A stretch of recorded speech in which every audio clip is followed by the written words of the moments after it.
Hey guys, welcome back to the channel. This is a story about what if Naruto was godchild of Artemis. Before I start, please support for more amazing content and do consider subscribing to my channel and share this video with your friends. This is written by Xutzy and link in description and support writer. Let's start the video. Chapter 1. Immaculate. This wasn't supposed to happen, he was supposed to win the old hag's bet, take her necklace, and return to the village praised as a hero for bringing back the Gondame Hokage.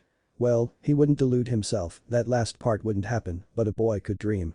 Of course, he couldn't dream anymore, he was dead, or at least he thought he was. The bastard snake had rushed him before the fight began, forcing his palm into the boy's stomach with a heavy twist.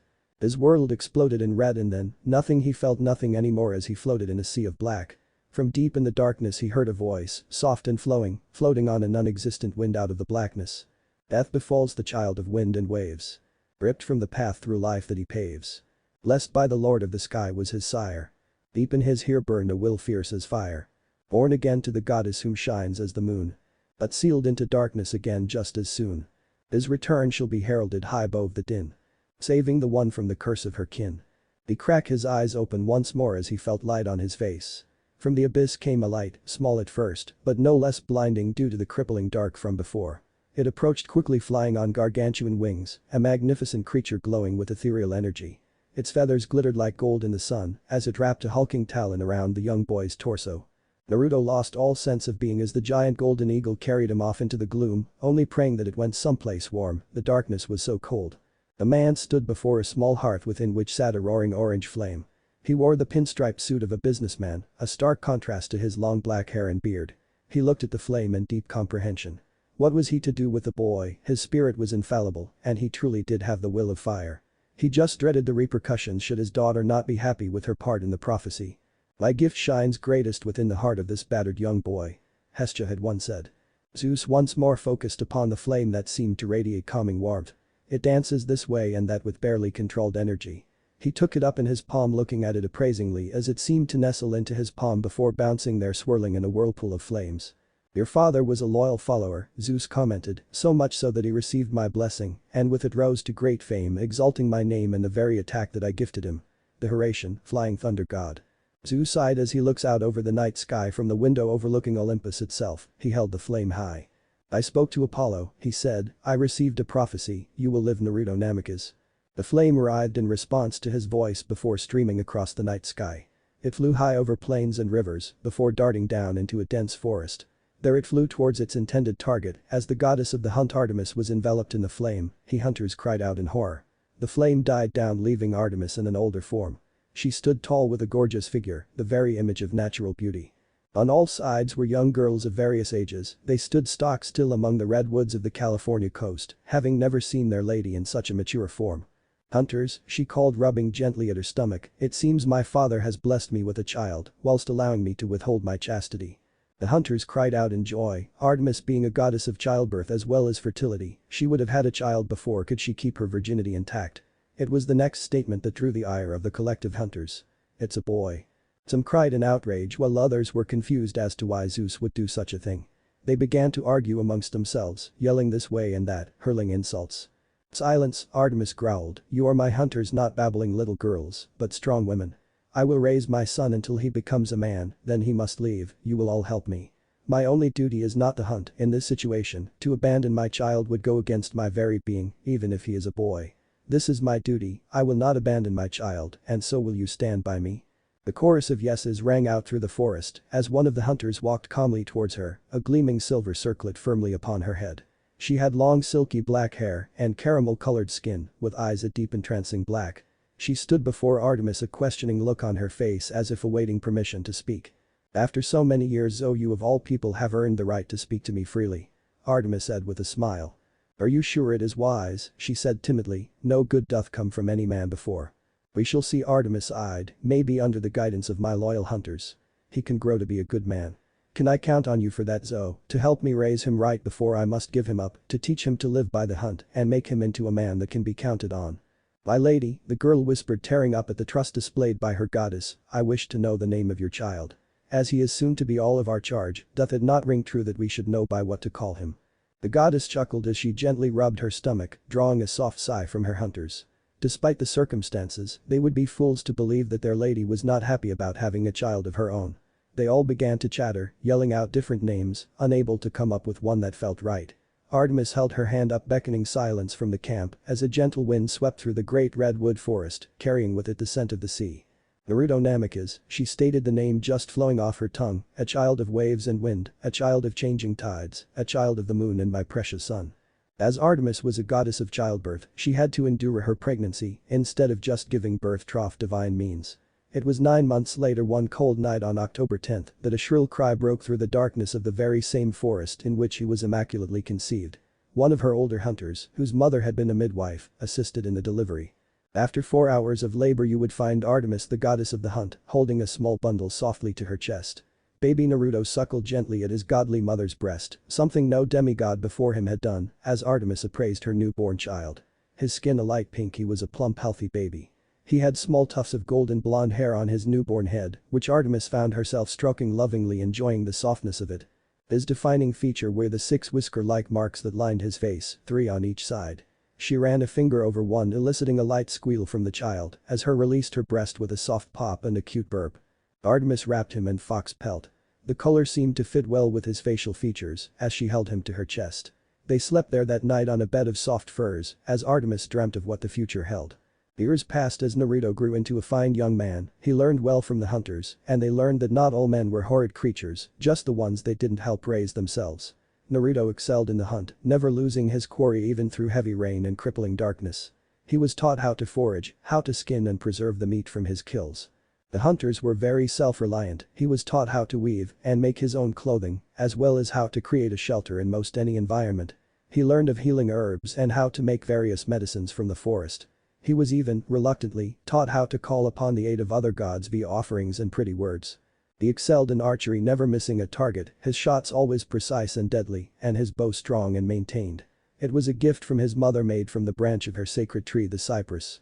The cypress tree, he was told, had special seeds that only released when the parent tree caught fire. It was meant to be a symbol, as his birth was one of will, a birth by flame. The bow itself was gorgeous, it was a sturdy longbow. Engraved upon it were many swirling leaf-like symbols. It stood just short of his height, and he was told it would grow along with him. The drawstring was taut and offered a long draw, his arm resting at his cheek as he fired. He also received a set of throwing knives from Zeus, which Artemis begrudgingly allowed him to keep. The handles were wooden, offering a surprisingly good grip. On the handles were many strange symbols that seemingly held no meaning, but she knew there must have been something to it, still wary of her father's gift to his grandson. The blades were peculiar, being pointed thrice, one long blade up the middle, with 2 sharpened prongs off to the side. The blades were made from black steel, with only the blade being celestial bronze. There were large rings at the ends of the handles, and Naruto could often be found spinning one idly on his finger. With practice Naruto was able to throw them with nearly the same accuracy as his bow. With them came a pouch that they would return to once thrown. She found her son to be very at home in the darkness, often able to come within a few paces of his targets before making the kill. He also leapt through the treetops with what seemed like practiced ease. When asked, he would reply that he just felt at home in the forest. Artemis would smile, as her child he should, but still, even for a demigod, he was very athletic and nimble. The day was his birthday, his 13th to be exact. The cool October air blew gently through the trees of his birth forest, his home. He stood in that very clearing, the same he had slept soundly in with his mother years before. On all sides were hunters smiling at him as he knelt before his mother in the clearing. He wore a dull blue robe-like top that was loose on his frame. It was lined with a darker blue at its hems. It was held at his waist by a leather belt, attached to which was his quiver, which hung at his back, peeking out from his right hip. On his left hip was his pack, in which he held many dried herbs and some dried meats. Strapped tightly to his right thigh were the strange daggers he got from Zeus. He wore a white scarf around his neck that hung down his back. Under than he had tight-fitting gray shirt. His pants were also loose-fitting and held by the belt. They were a light tan color and were tucked into his mid-shin length dull blue boots. On his hands were a set of fingerless leather gloves, with a bracer on the left to protect from scraping his forearm upon release of his arrow. His hair was long, just nearly reaching his hips in length, and due to his mother's influence, far tamer than that of his father's. He held it in a long ponytail with a few unruly spikes framing his face and giving him a wild look. His whisker-like birthmarks had lengthened, wrapping around the bottom of his chin, and his eyes were blue with flecks of silver that shone in the night. At his hip attached to the belt was a wooden charm in the shape of a crescent moon, overplayed with an arrow-like shape. It was from this that he drew his bow, as it got in the way when tracking and traversing the forests. Naruto, Artemis spoke, today is your 13th birthday. Under the care of my hunters and me you have grown into a fine man, the only one I trust. Therein lies the problem though, as a man, you cannot be a part of the hunt any longer. I understand mother, Naruto said solemnly, I know that I have been lucky as other demigods sometimes never meet their parents. Artemis's heart clenched, she knelt before her son pulling him into a tight hug. No, I will always love you my child, but you're a man now, you must chart your own course. Naruto sniffled slightly trying in vain to hold back his tears. Not so much a man that I don't still cry into my mother's arms it seems. I fear the day you no longer seek the comfort of my embrace, she stated, you are precious to me, a maelstrom whose winds will range in my heart for eternity. They released each other as soon as Naruto had calmed his breathing, he whipped at his eyes as he and his mother stood to their full height, her being just a head taller than him in her adult form. She smiled down at him, happy with the man he had become, dedicated to the hunt and a brother to her hunters. She held a hand to the air as a falcon screeched overhead, into her palm fell a small leather bag. She handed it to Naruto and he secured it to his waist. Inside are some drachma, do you remember how to send an iris message? Naruto nodded to which she smiled softly at him again. You cannot join the hunt any longer, but we would always be happy to see you. Naruto nodded as the hunters all moved towards one side of the clearing headed north, he stood alone before his mother. After another quick embrace, she turned and began to walk away. I love you mother. Naruto said softly. And I you. She replied. It was late March and Naruto found himself traversing the wilderness that surrounded the Potomac River in Virginia. He had stopped to rest upon the branch of a tree when he noticed movement below him. From the brush came two young people about his age. One was a young boy, he was handsome, Naruto guessed he wasn't a good judge of other males' looks, nor his own. The boy had blonde hair, though not as bright as Naruto's, and had an athletic build. He was wearing some tattered blue jean shorts and a red t-shirt, he was pretty scuffed up, they must have been out here for a while. The second figure was female, she had jet black hair that splayed about her face in a haphazard manner and striking blue eyes. She was wearing a beat-up army jacket over an equally beat-up black shirt and a set of blue jeans with the knees cut out. All in all she was cute in a dying in the forest sort of way. He watched as they looked around, as if expecting something to pop out and grab them, then the girl motioned towards the forest. A young girl, who looked about 7, bounded from the forest into the older girl's arms. She had short curly blonde hair and was by far the cleanest looking. Only a scuff here and there on her gray t-shirt and blue jean shorts. The older two set about clearing the area of stones and twigs, then began to build a shelter. Naruto had to stifle his laughter as he could tell neither of them had any survival training. They were building too close to the water's edge and at an incline of the bank, they would have a hard time staying dry, let alone making a workable shelter. Naruto idly wondered what these kids were up to, were they lost, on some kind of camping trip? He watched as the youngest head down to the water's edge, where she began to fill some canteens. He noticed movement in the water. He summoned his bow, hand fingering an arrow. The young girl finished filling the canteens and turned to go back up the bank. Naruto watched as the shadow in the water sped forward, a long white serpentine body treading the water's surface, he notched an arrow and pulled readying his shot. The creature burst forth from the water, it was a worm, an Indus worm to be exact, Naruto noted. So this is where those nasty little buggers ended up after the shift of Western civilization. The beast was headed for the girl with a horrible shriek, its rat-like teeth gleaming in the dim light of the setting sun. The girl screamed, combined with the shriek of the beast it caught the other's attention as the older girl screamed. Annabeth. Thunk. What was once a 10-foot-long worm was now just golden dust, in its place was a silver-feathered arrow, which was stuck in the earth at Annabeth's feet. The other girl rushed forward as she checked Annabeth over for any injuries, the girl was visibly shaken, but otherwise alright. Luke, the girl said, what was that thing? I have no idea Thalia, the boy, Luke replied, but I think there is someone out there. A dry laugh echoed through the trees, was it the arrow that clued you in? The three young demigods looked around searching for the source of the voice, only to find the darkness of the forest, as night began to fall in earnest. Who are you, where are you? Luke called into the night brandishing a beat-up bronze short sword. Thalia put herself in front of Annabeth, she seemed very protective of the girl, the little girl Annabeth had a small bronze dagger in her hand with determination shining in her stormy grey eyes. Another laugh. I'll tell you, if you answer my question. The three were tense for a moment, then Thalia spoke up. What is it? Whose children are you, demigods? The voice spoke in cheerful reply. The three gasped as Annabeth faltered slightly, dropping her dagger and giving herself a nice-sized cut. She cried out in pain as Thalia rushed to find something to wrap it with when a figure fell to the ground behind them.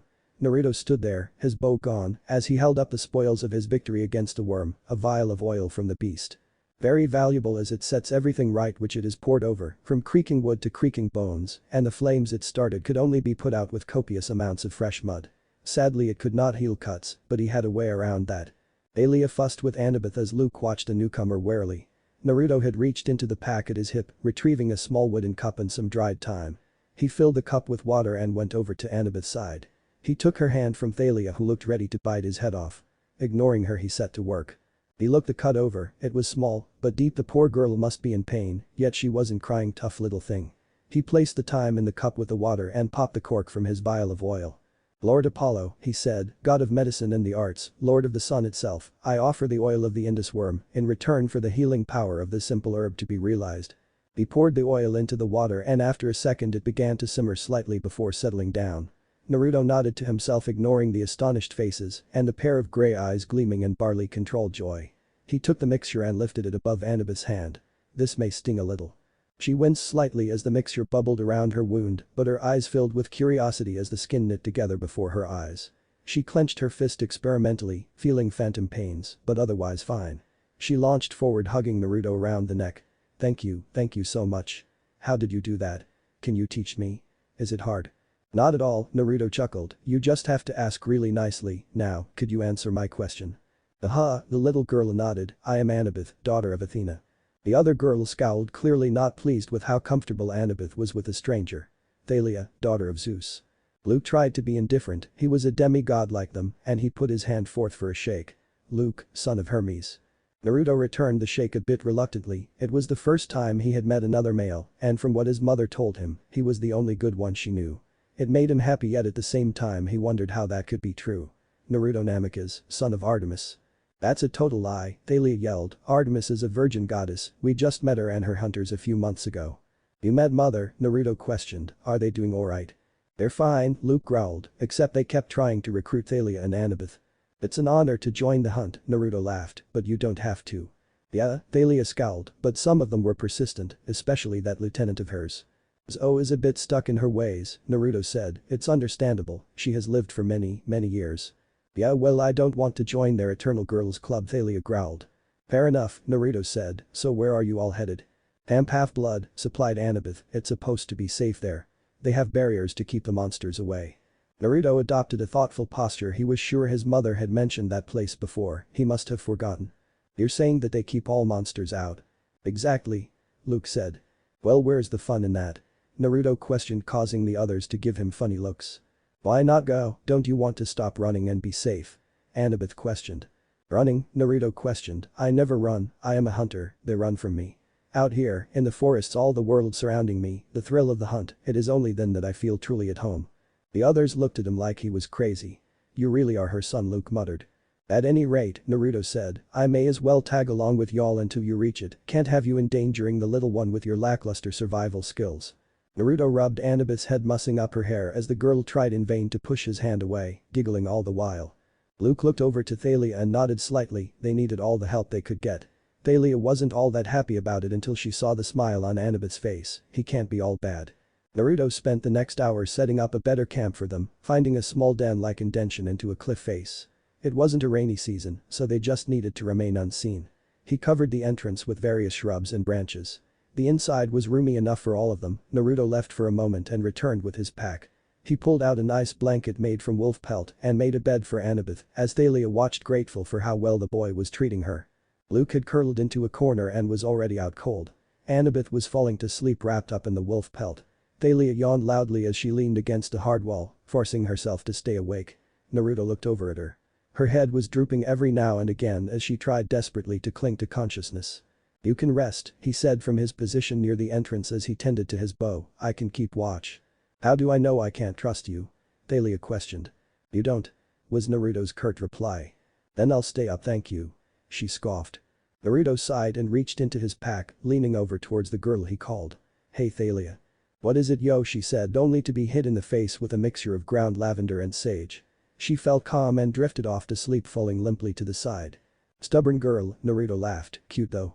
He looked out through the dense artificial brush that made up the door of their shelter, shafts of moonlight catching his eyes as the silver flecks shone in response to his mother's presence in the sky. Watch over me mother, I am about to do something stupid again. He looked back to the sleeping Thalia. A daughter of Zeus, things are sure to be fun with her around. Chapter 2. Apprentice Hunter. Thalia growled as she tore down the dimly lit path outside of Westover Hall. It was cold out, but her tattered army jacket provided a fair amount of warmth. Still, the icy wind coming in from the sea still stabbed at her skin. They had been running full speed since they realized Percy had run off after the kids they were meant to pick up. Her hot breath was shown white against the night air as she carried on spear in hand, and her shield, Aegis, glared out at the world. The blockhead, does he think he can take on the monster all by himself? Things had gotten progressively worse for Thalia since she awoke from the pine.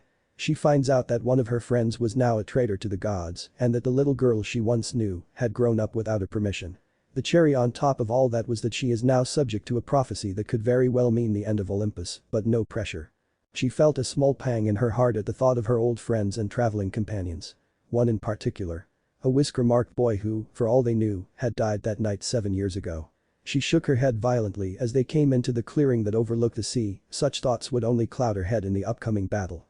There, at the far end of the clearing, was Dr. Thorne, and he stood before Percy and the other two half-bloods as a helicopter whirled in the distance.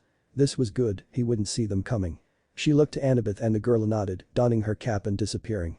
Thalia timed her charge, keeping her movements light and airy, even over the fresh snow, just as he had taught her. She saw her chance as Percy and the other two were barreled over by some unseen force, and spear raised high, she charged forward, just a scant 5 yards away from the enemy. "For Zeus!" she yelled as she jabbed at the man's head. Dr. Thorne batted the blade aside, his hand morphing into an orange furred paw, razor-sharp claws gleaming. The beast tried to deliver a slash to her chest, only to catch sparks against the sturdy form of Aegis. Thalia flew back over a yard, landing hard on her back before shifting into a backwards roll, her spear trained back on the now bestial form of Dr. Thorne. He growled as he launched a volley of spikes in her direction, using his spiny scorpion-like tail. They only just caught her shield, but the force was enough to knock her to the snowy ground. Grover came to the rescue, his reed pipes in hand, playing frantically what sounded like some garbled sea shanty. In response to his music, rope-thick weeds began to creep up Thorne's legs, crawling out from the thick snow and binding him to the ground. Dr. Thorne growled and began to change. He grew larger and larger until his form was that of a lion, his face still human-looking. He snarled, his leathery scorpion-like tail whipping about, sending deadly thorns every which way. "The Manticore," Annabeth said, now visible. Her magical New York Yankees cap had come off when she'd plowed into the group. Thalia, still slightly dazed, picked herself up from the snow just in time to see Grover get hit across the ribs with the beast's tail. He flew, landing next to Percy and the others, Percy holding a ordinate which she was sure, judging by the dent, wasn't going to hold up. She began to advance on the monster's unprotected back. "Yield!" The monster roared out at the 3 down demigods and Satyr. "Never!" Thalia yelled as she charged the monster, intending to run him through. But then there was a thunderous noise and a blaze of light from behind the beast. The helicopter appeared out of the mist, hovering just beyond the cliffs. It was a sleek black military-style gunship with attachments on the sides that looked like laser-guided rockets. The helicopter had to be manned by mortals, but what was it doing here? How could mortals be working with a monster? The searchlights blinded Thalia, and the Manticore swatted her away with its tail. Her shield flew off into the snow. Her spear flew in the direction opposite. "No!" Percy yelled as he ran out to help her. He parried away a spike just before it would have hit her chest and raised his shield over them, but they both knew it wouldn't be enough. "Now do you see how hopeless it is? Yield, little heroes." Dr. Thorne cackled over the whirling blades. It was then that a clear piercing sound filled the freaked night air. The call of a hunting horn blowing in the woods. The Manticore froze. For a moment, no one moved. There was only the swirl of snow and wind and the chopping of the helicopter blades. "No," Dr. Thorne said. "It cannot be." His sentence died in his throat as a something shot through the night, like a streak of moonlight. A glowing silver arrow sprouted from Dr. Thorne's shoulder. He staggered away wailing in agony. "Curse you!" Thorne cried. He unleashed his spikes, dozens of them at once, into the forests where the arrow had come from, but just as fast silvery arrows shot back in reply. In an expert display of marksmanship, the thorns were intercepted and sliced clean in two. The Manticore pulled the arrow out of his shoulder with a howl of pain. His breathing was heavy. Percy tried to swipe at him with his sword, but he wasn't as injured as he looked. He dodged the attack and slammed his tail into the boy's shield, knocking him aside. Then the archers came from the woods. They were girls, about a dozen of them. The youngest was maybe 10, the oldest, about 14. They wore silvery ski parkas and jeans, and they were all armed with bows. They advanced on the Manticore with determined expressions. "The hunters!" Annabeth cried. Thalia staggered to her feet with an exasperated sigh. Oh, wonderful. Zo Nightshade stepped forward, ahead of her fellow hunters, her bow-drawn eyes trained upon their target. Permission to kill, my lady. This is not fair, Dr. Thorne wailed. No direct interference. It's against the ancient laws. Not so, Artemis replied, her eyes gaining a fierce shine, cold and calculating even in her child form. The hunting of all wild beasts is within my sphere, and you, foul creature, are a wild beast. She looked across the tree line, her hunters all had their arrows notched and ready. Zo, permission granted. The manticore growled with fury. If I cannot have these alive, I shall have them dead. He lunged at Percy and Thalia, knowing they were weak and dazed. No. Annabeth yelled, and she charged at the monster. At back, half-blood. Zo yelled, get out of the line of fire. Just as Annabeth was going to leap upon the beast, 3 arrows appeared in its side, just below the ribs. These were made of wood, tipped with what one could only assume was celestial bronze, the fletching silvery feathers. Everyone followed the arrow's path to their origin, and what they found left them all slightly wary. There, standing along the same path that Thalia and the others had run to the clearing, was a boy. He was tall. Around 5'7", and the rest of his features being hidden by a long sky blue cloak with a silver crescent moon clip at the neckline. He had a wooden longbow that was just short of his own height, an arrow notched and ready. You need not worry yourself with such a lowly beast, the boy said, but Artemis was the only one who caught his voice. In your name, mother to the glory of the hunt. His arrow flew straight and true, catching Dr. Thorne directly in the throat. He fell apart into golden dust, leaving behind only a large bushel of his deadly spines. Annabeth, who had fallen back with the others when the arrows hit, made to go to the cloaked figure. She was halted, however, by the loud echoing sound of gunfire. They watched as the boy's cloak flew up, in a flash of silver and a series of clangs, he stood once more, a strange 3-pronged blade in hand. At his feet were smoking holes where the bullets had landed. Percy gaped, as did the others. His speed was unreal, and to deflect those bullets what was he? It was then that Artemis chose to walk forward. Mortals, she announced, are not allowed to witness my hunt. She thrust her hand in the direction of the helicopter, and it shook slightly, before falling apart, the black metal morphing into a large flock of ravens and disappearing into the night sky. The hunters advanced upon the group, but Zo stopped when she saw Thalia. You. She said with distaste. Zo Nightshade. Thalia's voice trembled with anger. Perfect timing, as usual, she sneered. Zo scanned the rest of the group. 4 half-bloods, a satyr, and 1 unknown, my lady. Yes, Artemis agreed. Some of Chiron's campers, I see. Her eyes fell upon the cloaked figure as a smile played at her lips. Come forth, hunter, show us all the face of our savior. My lady, Zo gasped out. This man is hardly of any consequence. The way she spat the word man did not go unnoticed by the group, as many of the hunters nodded in agreement. Thalia scoffed, mumbling something about reverse sexism. I am wounded, dear Zo, the man replied, before he removed his hood. All those nights you sang me to sleep, and now I am of no consequence. Should I, then, just take my spoils and leave? At the removal of his hood, many of the hunters gasped in surprise. Zo herself was at a loss for words, as if she had seen a ghost. Some of the hunters were confused, as they had only recently joined the hunt, and thus, knew nothing of this boy. For there stood a young man of about 16, long blonde hair tied back in a ponytail with a few unruly strands here and there. On his face were 3 whisker-like marks, which gave him a slightly feral look as he flashed them all a toothy grin. The first to recover was Annabeth, who rushed forward, looking up at the boy with stars in her stormy grey eyes. Is it really you? Annabeth, the boy greeted as he rubbed her head, mussing up her hair. Look at you, you just grew like a weed, didn't you? Who said you could get so old without me, huh? Naruto, she laughed, tears trickling down her face. What happened? We thought you had died. It's a long story, Anna, he said solemnly. Right now isn't the time. Okay, she relented, before she tossed herself at him, hugging him tightly. I missed you, Naruto. I missed you too. You're my one and only little sister, after all. While all this was happening, the hunters were exchanging whispers as Thalia approached the boy. Annabeth moved aside and the two just stared at one another. Whiskers, Thalia whispered. Thalia, he greeted, his tone appraising. You have also grown. You idiot. She yelled suddenly, slapping him half-heartedly in the face. How could you go and do something so stupid? You nearly died, and that's all you have to say? I missed you, Thalia, very much, he sighed. But I was in the same position as you, I hear. I only just awoke near the end of last summer. Thalia's voice caught in her throat. Everything's gone wrong, Luke is. I know all about that, he said. We will confront him together. He is my friend as well. Naruto was taken aback as she caught him in a fast, powerful hug before releasing, a light blush adorning her lightly freckled face. That's all you're getting, so don't ask for any more. I wouldn't dream of it. As Percy watched from the sidelines, he wondered who this boy was. He was familiar with Annabeth to the point of calling her his little sister, and, even more surprising was that he managed to drag a show of physical affection out of Thalia. Not an easy feat, that's for sure. "Who are you?" he finally asked, much to the relief of the more confused hunters. "I don't feel the need to explain myself to you, boy." The way he said it was the same way Zoe had addressed Thalia, if not a bit lighter. It still served to raise Percy's ire. He was about to speak again when Grover pulled at his arm, shaking his head. "Naruto," Artemis spoke up.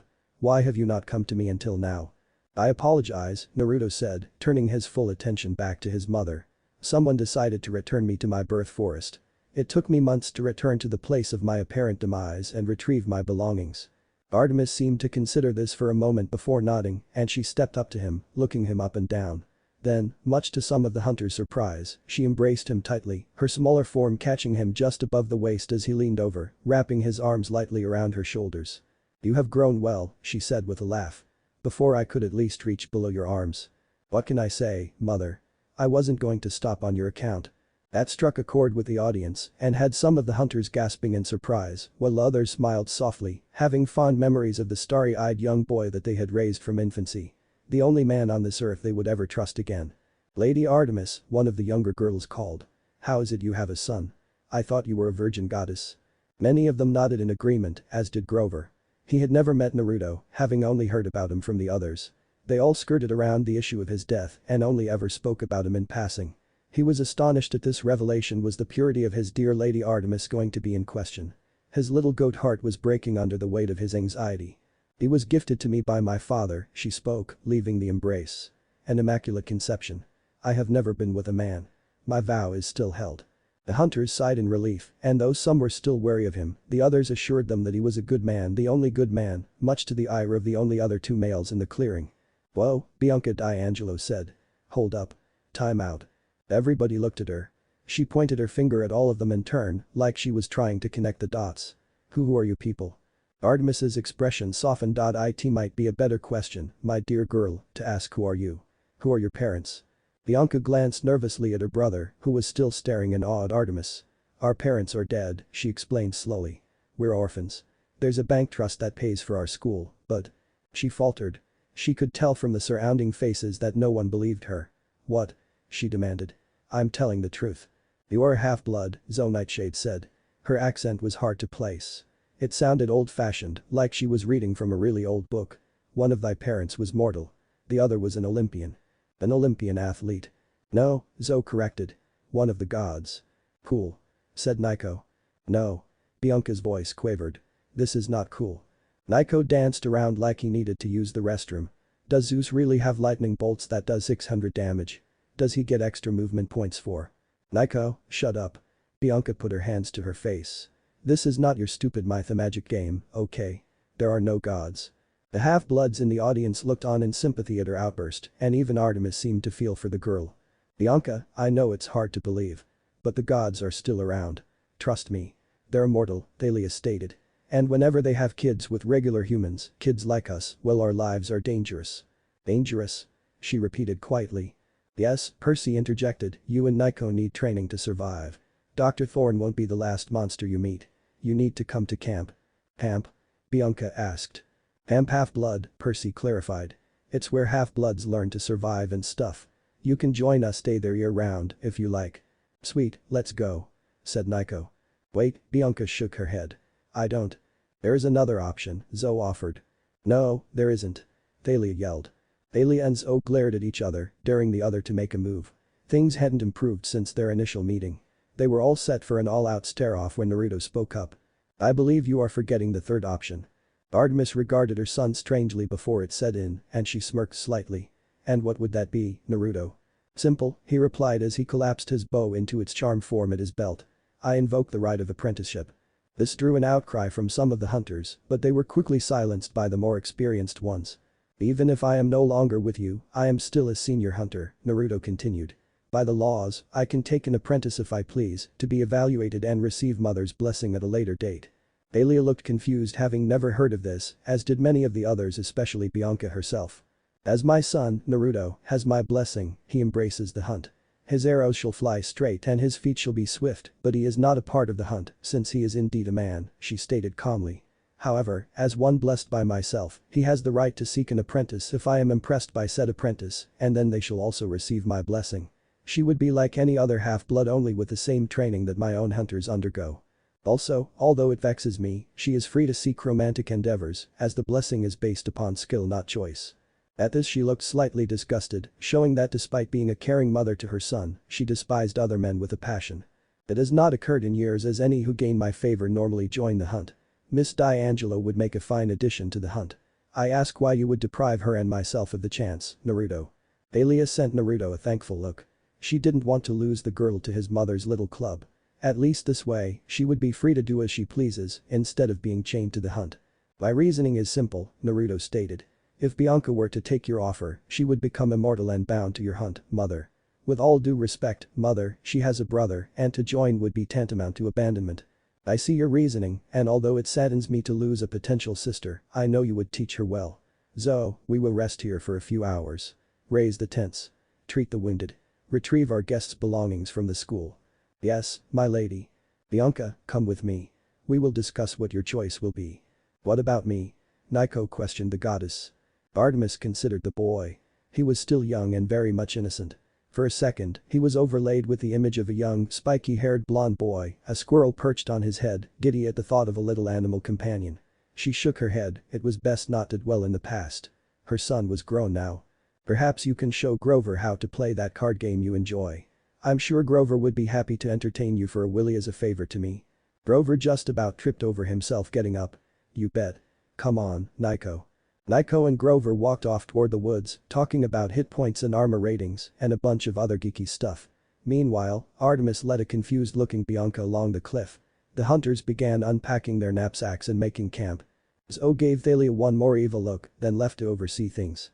As soon as she was gone, Thalia stamped her foot in frustration. The nerve of that girl. She thinks she's so arg. "I'm with you," Percy said. "I don't trust." "Oh, you're with me?" Thalia turned on him furiously. "What were you thinking back there in the gym, Percy? You'd take on Dr. Thorne all by yourself. You knew he was a monster." "Calm down guys," Annabeth said, playing the voice of reason. "It all worked out in the end and we'll be back at camp by this time tomorrow." "Yes," Naruto said lazily. "And look on the bright side, if not for this boy here, I wouldn't have had such a fantastic entrance." "Whiskers, you dunce," Thalia admonished, trying to hide her smile. "Only you could say something so stupid." Percy felt far out of the loop and decided to give his question another shot.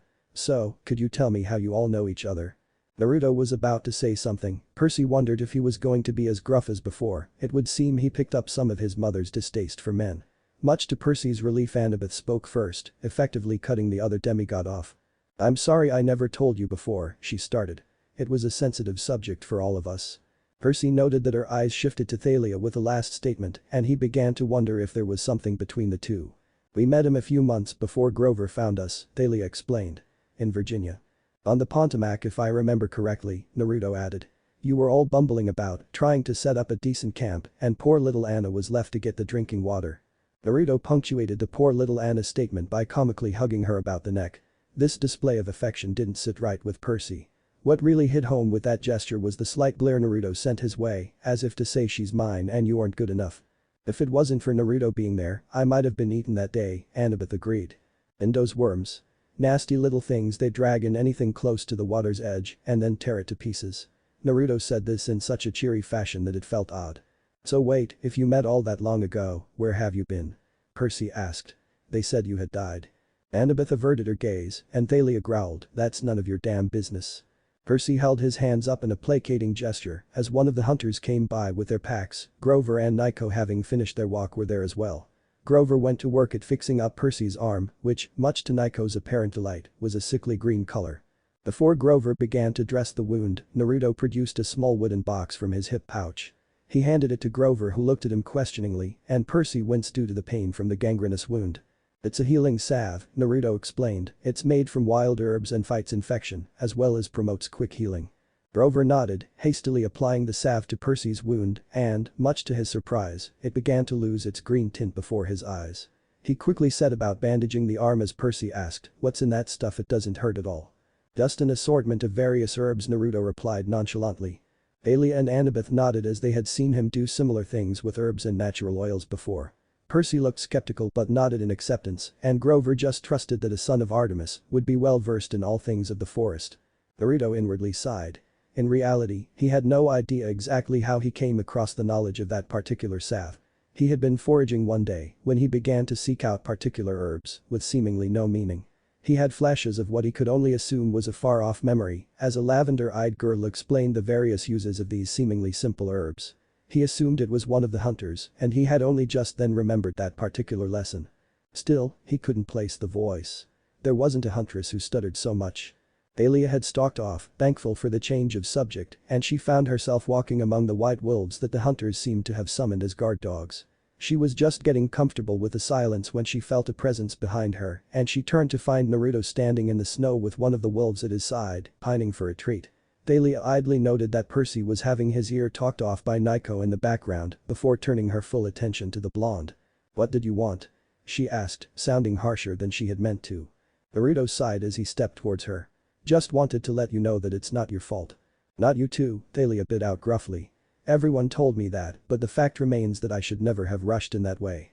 "I agree," Naruto said plainly, shocking her slightly.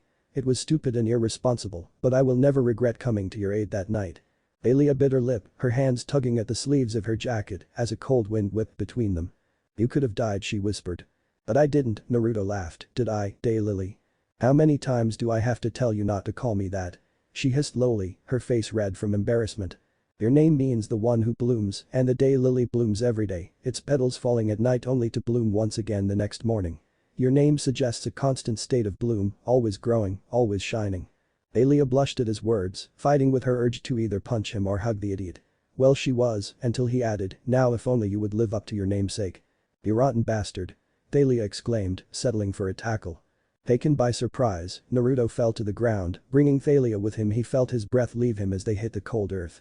When he regained his bearings, he was looking straight into Thalia's electric blue eyes and she was straddling his hips as she pulled him by the collar of his cloak to meet her gaze. Her eyes shining with fury as her hands actually seemed to give off small, static discharges. "Now that's the Thalia I know," he smiled approvingly. "You bloom in your own special way, Daylily." Her gaze softened, but her grip stayed strong. The damn knucklehead could be quite the smooth talker. Thalia was content to glare half-heartedly at his grinning face, but unfortunately that wasn't in the cards as a soft cough interrupted them. Looking over, they saw a red-faced Zoe Nightshade, and behind her stood Percy, his mouth agape. Zoe quickly recovered, schooling her features, she addressed the one on the bottom. "Thy mother wished to see thee, along with Percy Jackson." "Of course," he replied easily. "Would you mind moving, Daylily?" Thalia didn't need to be told twice, she was off of him in a second. The familiarity portrayed in the nickname was not lost on the other two, as they both drew their own conclusions. "You know where her tent is, correct?" Zoe asked Naruto. "Yes, Zoe, I remember." "But child," she smiled. "I will be with you soon, just lead this one there." As Naruto and Percy headed to his mother's tent, Zoe rounded on Thalia, fixing her with a glare. "What dost thou think you were doing?" "What?" Thalia questioned, not liking her tone. "Could you speak English?" Zoe gave an exasperated sigh. "What was thou doing with Naruto just now?" "I don't see why that's any of your business." Thalia smirked, trying to get under the girl's skin. "Listen well, girl, for I shall only say this once," Zoe growled, "you are not worthy of my lady son." Thalia did a double take before glaring at the girl, her fist clenched as her nails dug into her palms. "What was that?" she seethed. "I had something stupid stuck in my ear." "You heard me," Zoe replied, now calmer that she had gotten a rise from the other girl. "If Naruto is to ever seek companionship, it should be with someone worthy of my lady's blessing." "You?" Thalia growled. "You want to set him up with that D'Angelo girl? Better than an impulsive brat." "You old hag," Thalia snapped. "Have you stopped to think how he might feel?" "Do not speak to me as if thou hast a claim on his feelings." Zoe said in kind, "I helped raise the boy from infancy, I only want what's best for him." Thalia threw her arms up in exasperation, "Whoever said I wanted to be with the idiot in the first place?" "The lady doth protest too much, methinks," Zoe said with a wry laugh. "Speak English," Thalia replied with a huff. "I believe thy denial would be far more believable if thou did not defend it so readily." Thalia sputtered with her words, her face red with fury as she tried desperately to come up with a rebuttal. Sadly, Zoe was gone by the time she thought up a rather eloquent "screw you." Thalia stomped her way back toward Percy and the others. She would rather not dwell on why she had no argument for Zoe. She didn't feel that way for the idiot, did she? Naruto sat upon the silken floor of his mother's tent, his mind drifting back to nights spent in her warm embrace. She would tell stories of hunts long past and creatures that would have kept him up at night if not for her calming presence. The fire from the brazier at the center of the tent gave off comforting warmth that he felt he had been missing for far too long. Artemis had been speaking to Percy of what the Manticore, Dr. Thorne, had said at the cliff. Percy spoke of someone called the General, as well as some great stirring. Artemis had commented that monsters from long ago were stirring, things she had not hunted in a millennia. Naruto nodded at this, having felt a strange presence in the air since his awakening, as if the planet itself was lamenting the rise of these creatures. It was at this point that Zoe had entered the tent, looking rather pleased with herself, until the gravity of the conversation set in. Artemis stated that they had come here sensing the Manticore, as did Naruto, but that it was not the monster that she was searching for. Percy spoke further of how Thorne said they would soon have the most important monster of them all, the one that shall bring about the downfall of Olympus. Naruto watched as his mother sat stock still. He had never seen her shocked before. She seemed to take everything in stride, as if she always expected you to do exactly as you had. Now, though, her eyes seemed unfocused and she was rigid. Naruto feared whatever creature could have such an effect on her. Artemis shook her head. No. He was not. I've been too slow to see the signs. I must hunt this monster. Zoe looked like she was trying very hard not to be afraid, but she nodded. We will leave right away, my lady. No, Zoe. I must do this alone. But, Artemis. This task is too dangerous, even for the hunters. You know where I must start my search. You cannot go there with me. As you wish, my lady. Then let me go, Naruto said, bringing his fist to his chest. If it is so dangerous, you should not go alone, mother.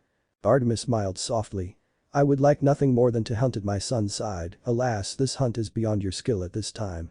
Naruto looked dejected and opened his mouth to object until she placed a stern hand on his shoulder. His speckled blue eyes met her piercing yellow, and he knew there was no more arguing on this matter. I will find this creature, Artemis vowed. And I shall bring it back to Olympus by winter solstice. It will be all the proof I need to convince the Council of the Gods of how much danger we are in. You know what the monster is? Percy asked. Artemis gripped her bow. Let us pray I am wrong. Can goddesses pray? He asked absent-mindedly. The dark mood was lifted at that comment, something Naruto was thankful for, as he hated such moments of intense silence. Artemis asked him to lead the hunters to Camp Half-Blood, much to Zoe's highly vocal displeasure, which she made known as she valiantly protested the notion.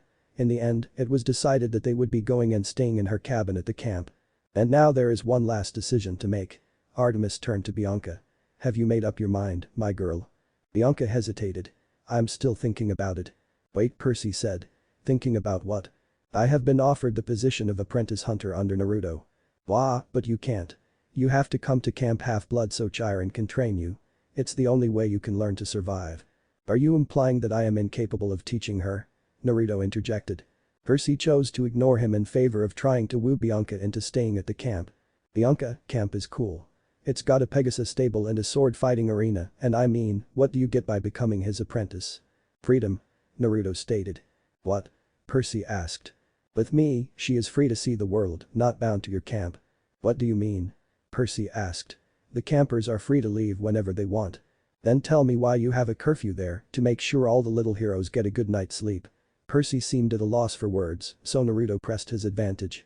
With me, she will learn to stand on her own and learn not to fear any of the creatures that lurk in the shadows of this world, for they will fear her. Bianca, this is crazy, Percy muttered, switching gears. What about your brother? Naruto can't have two apprentices, can he? Would you rather her join my mother's hunt? Naruto interjected. To become immortal, never to see her brother again, bound by oath to abstain from his company. I don't want to be afraid, Bianca called. I don't want to lose my brother, but everything is happening so fast, I don't know what to do. He has been my responsibility for the longest time, and I know it's selfish, but I just want some freedom to be my own person. I offer you that, Naruto stated calmly. You can always return to your brother's side, but you hold the privileges of a hunter. Freedom to go anywhere your feet can carry you. And I will teach you what you need to survive in this way. I will teach you what I can of my own learnings and help you gain my mother's blessing. He speaks the truth, Artemis spoke. My blessing is invaluable for one who seeks the path of the hunter. It extends to many aspects of life in the wilderness. What do you say? Naruto asked. I promise you will not regret it. There is so much beauty in this world that many miss out on. You can see it all, Bianca, and one day even share it with your brother. I accept, Bianca said, much to Percy's vocal displeasure. Is there some sort of special way to do this? Naruto nodded, he reached into his pack and pulled out a small cloth-wrapped bundle, unwrapped it, and laid it at his mother's feet. In the wrappings was the spikes left behind by Dr. Thorne. "Mother, please accept my offering of Manticore's quills in exchange for your blessing upon Bianca as an apprentice hunter." Artemis eyed the quills, her eyes a touch appraising, before speaking. "Bianca, do you swear to uphold the honor of the hunt set forth by your teacher and to follow his words without question until such a time as your apprenticeship is deemed complete?" "I do," Bianca replied. Artemis nodded as she took up the quills, they fell apart to golden dust in her hand, which she blew gently into the brazier at the center of the tent. As it hit the flames, they reached up higher into the air, as if trying to grasp at the small golden specks. A gust of warm air flew into Bianca's face, tousling her long brown hair as the wind whipped about her form. When the breeze died down, Bianca took a deep breath before letting it out, smiling madly. "I feel so alive," Naruto supplied. "Yes," Bianca agreed.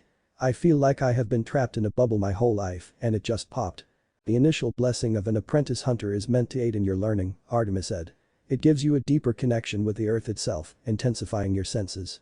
"I can feel it," Bianca murmured, in a state of wonderment. "The life all around me it's faint, but if I focus I can feel it." "Good," Naruto said, "you're well on your way, it's this sense that allows us to find the location of monsters at long distances, like my mother and I did with Dr. Thorne. Had I not sensed him tonight, we may not have met until I made it to Camp Half-Blood." The entire time this was going on, Percy had folded in on himself. He felt like a trespasser and a complete failure. He couldn't believe he came all this way and suffered so much only to lose Bianca to a pretty boy hunter. He admitted to himself that Naruto had a point and he preferred him over her joining the hunters. His wounded pride, however, insisted that Naruto was wrong and that the camp was the best place for her. "Do not despair, Percy Jackson," Artemis said. "You will still get to show the D'Angelos your camp. And if Nico so chooses, he can stay there." "Great," he said, trying not to sound surly. "How are we supposed to get there?" Artemis closed her eyes. "Dawn is approaching. Zo, break camp and get Bianca outfitted with some basic equipment. You must get to Long Island quickly and safely. I shall summon a ride from my brother." Zo didn't look real happy about this idea, but she nodded and told Bianca to follow her. As she was leaving, Bianca paused in front of Percy. "I'm sorry, Percy. But I want this. I really do." Then she was gone and he was left alone with the 12-year-old goddess and her 16-year-old son. "So," he started glumly. "We're going to get a ride from your brother, huh?" Artemis's silver eyes gleamed. "Yes, boy. You see, Bianca D'Angelo is not the only one with an annoying brother. It's time for you to meet my irresponsible twin, Apollo." "Uncle Apollo can be quite the handful," Naruto chuckled fondly. "My advice. Earplugs." End. Chapter 3. First change in the tide. Little Naruto. His aunt has the hots for him. It is quite funny. "This is why I don't like Uncle Apollo," Naruto growled. Annabeth held Thalia back and Percy stood off to the side, obviously not getting the joke. "I don't care if he is a god," Thalia yelled as the blonde-haired sun god chuckled at his own joke. "Now my little half-sister, no need to be so angry." He smiled, nearly blinding those present. "I'll even let you drive to camp, daughter of the Lord of the Sky. You'll be a natural." Thalia suddenly stiffened before fidgeting slightly and averting her gaze. "Oh no thanks." "Come on," Apollo urged. "How old are you?" "I don't know," Thalia replied honestly, hesitating slightly. Naruto sighed. He had the same problem. He had died at age 13, it had been 7 years, so he should be a 20-year-old man. Thalia should be 19, yet they both looked much younger. In fact, as far as he could tell, her aging must have slowed as well as his own. He watched as his uncle tapped a finger to his lip and thought before he suddenly smiled. "You're 15, almost 16. "How do you know that?" Thalia asked, taken aback. "Hey, I'm the god of prophecy. I know stuff. You'll turn 16 in about a week." "That's my birthday. December 22nd. Thalia exclaimed.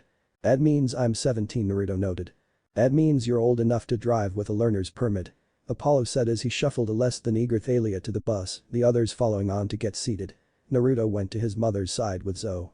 "I will see you by winter solstice," she told them solemnly.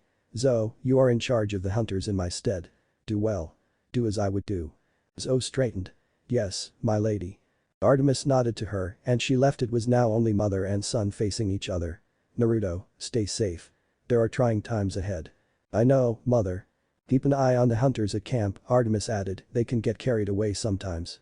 "You think I will do any better?" He laughed. "They did raise me after all." "I would like to think I had a hand in it as well, my son." Artemis smiled. "Do your best. Your awakening at this time is no coincidence. I fear you may find yourself dragged into the thick of this. It seems I always am, Naruto joked, despite his mother's serious expression, before sobering up. I promise, I will give it my all. You always do. She whispered, embracing her son one last time before walking a short ways. She then knelt to the ground as if looking for tracks, her eyes troubled as she rose. So much danger. The beast must be found. The next moment, Artemis was off, sprinting towards the woods and melting into the snow and shadows. The first thing Naruto noticed upon entering the bus, and after stowing his pack, was Thalia at the driver's seat, clinging to the wheel like a lifeline.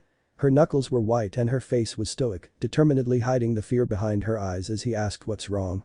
Nothing. She replied, jerking at the sound, inadvertently pulling the steering wheel up and causing the bus to go soaring skyward. Naruto went soaring to the back of the bus.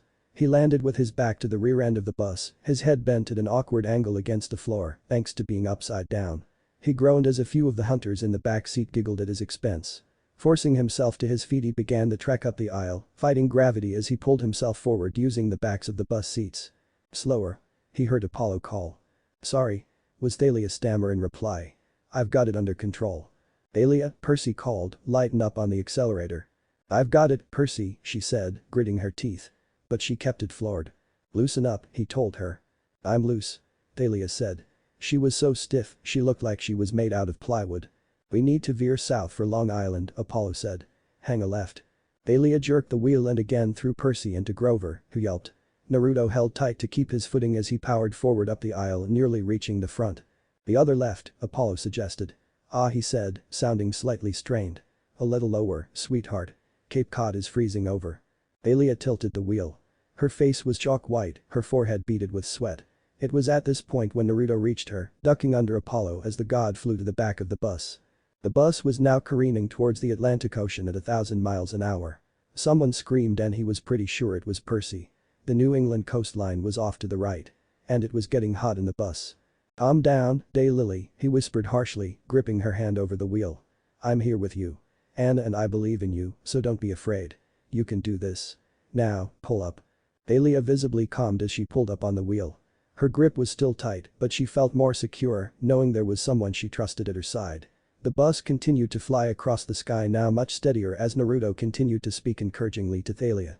You're doing great, he told her, Long Island is straight ahead. Ease up the accelerator. That's it. Percy sat astonished while Apollo praised himself on his ability to pick great drivers. Naruto seemed to have a deep connection with a lot of the people he knew, and yet he only learned of him now. On top of that, there seemed to be something between him and Thalia that Percy wasn't getting. He decided to abandon that train of thought as ground came into view out the window. The bus was coming in for a flat landing on all four wheels. Perfect. Oh Thalia, he praised, grinning.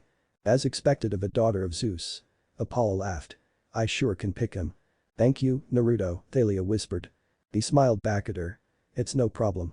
Everyone exited the bus, the hunters led to cabin 8 by a very persistent Grover, while Naruto, Percy, Thalia, and Annabeth led the D'Angelos to the big house. The entire camp was covered in a layer of fresh snow.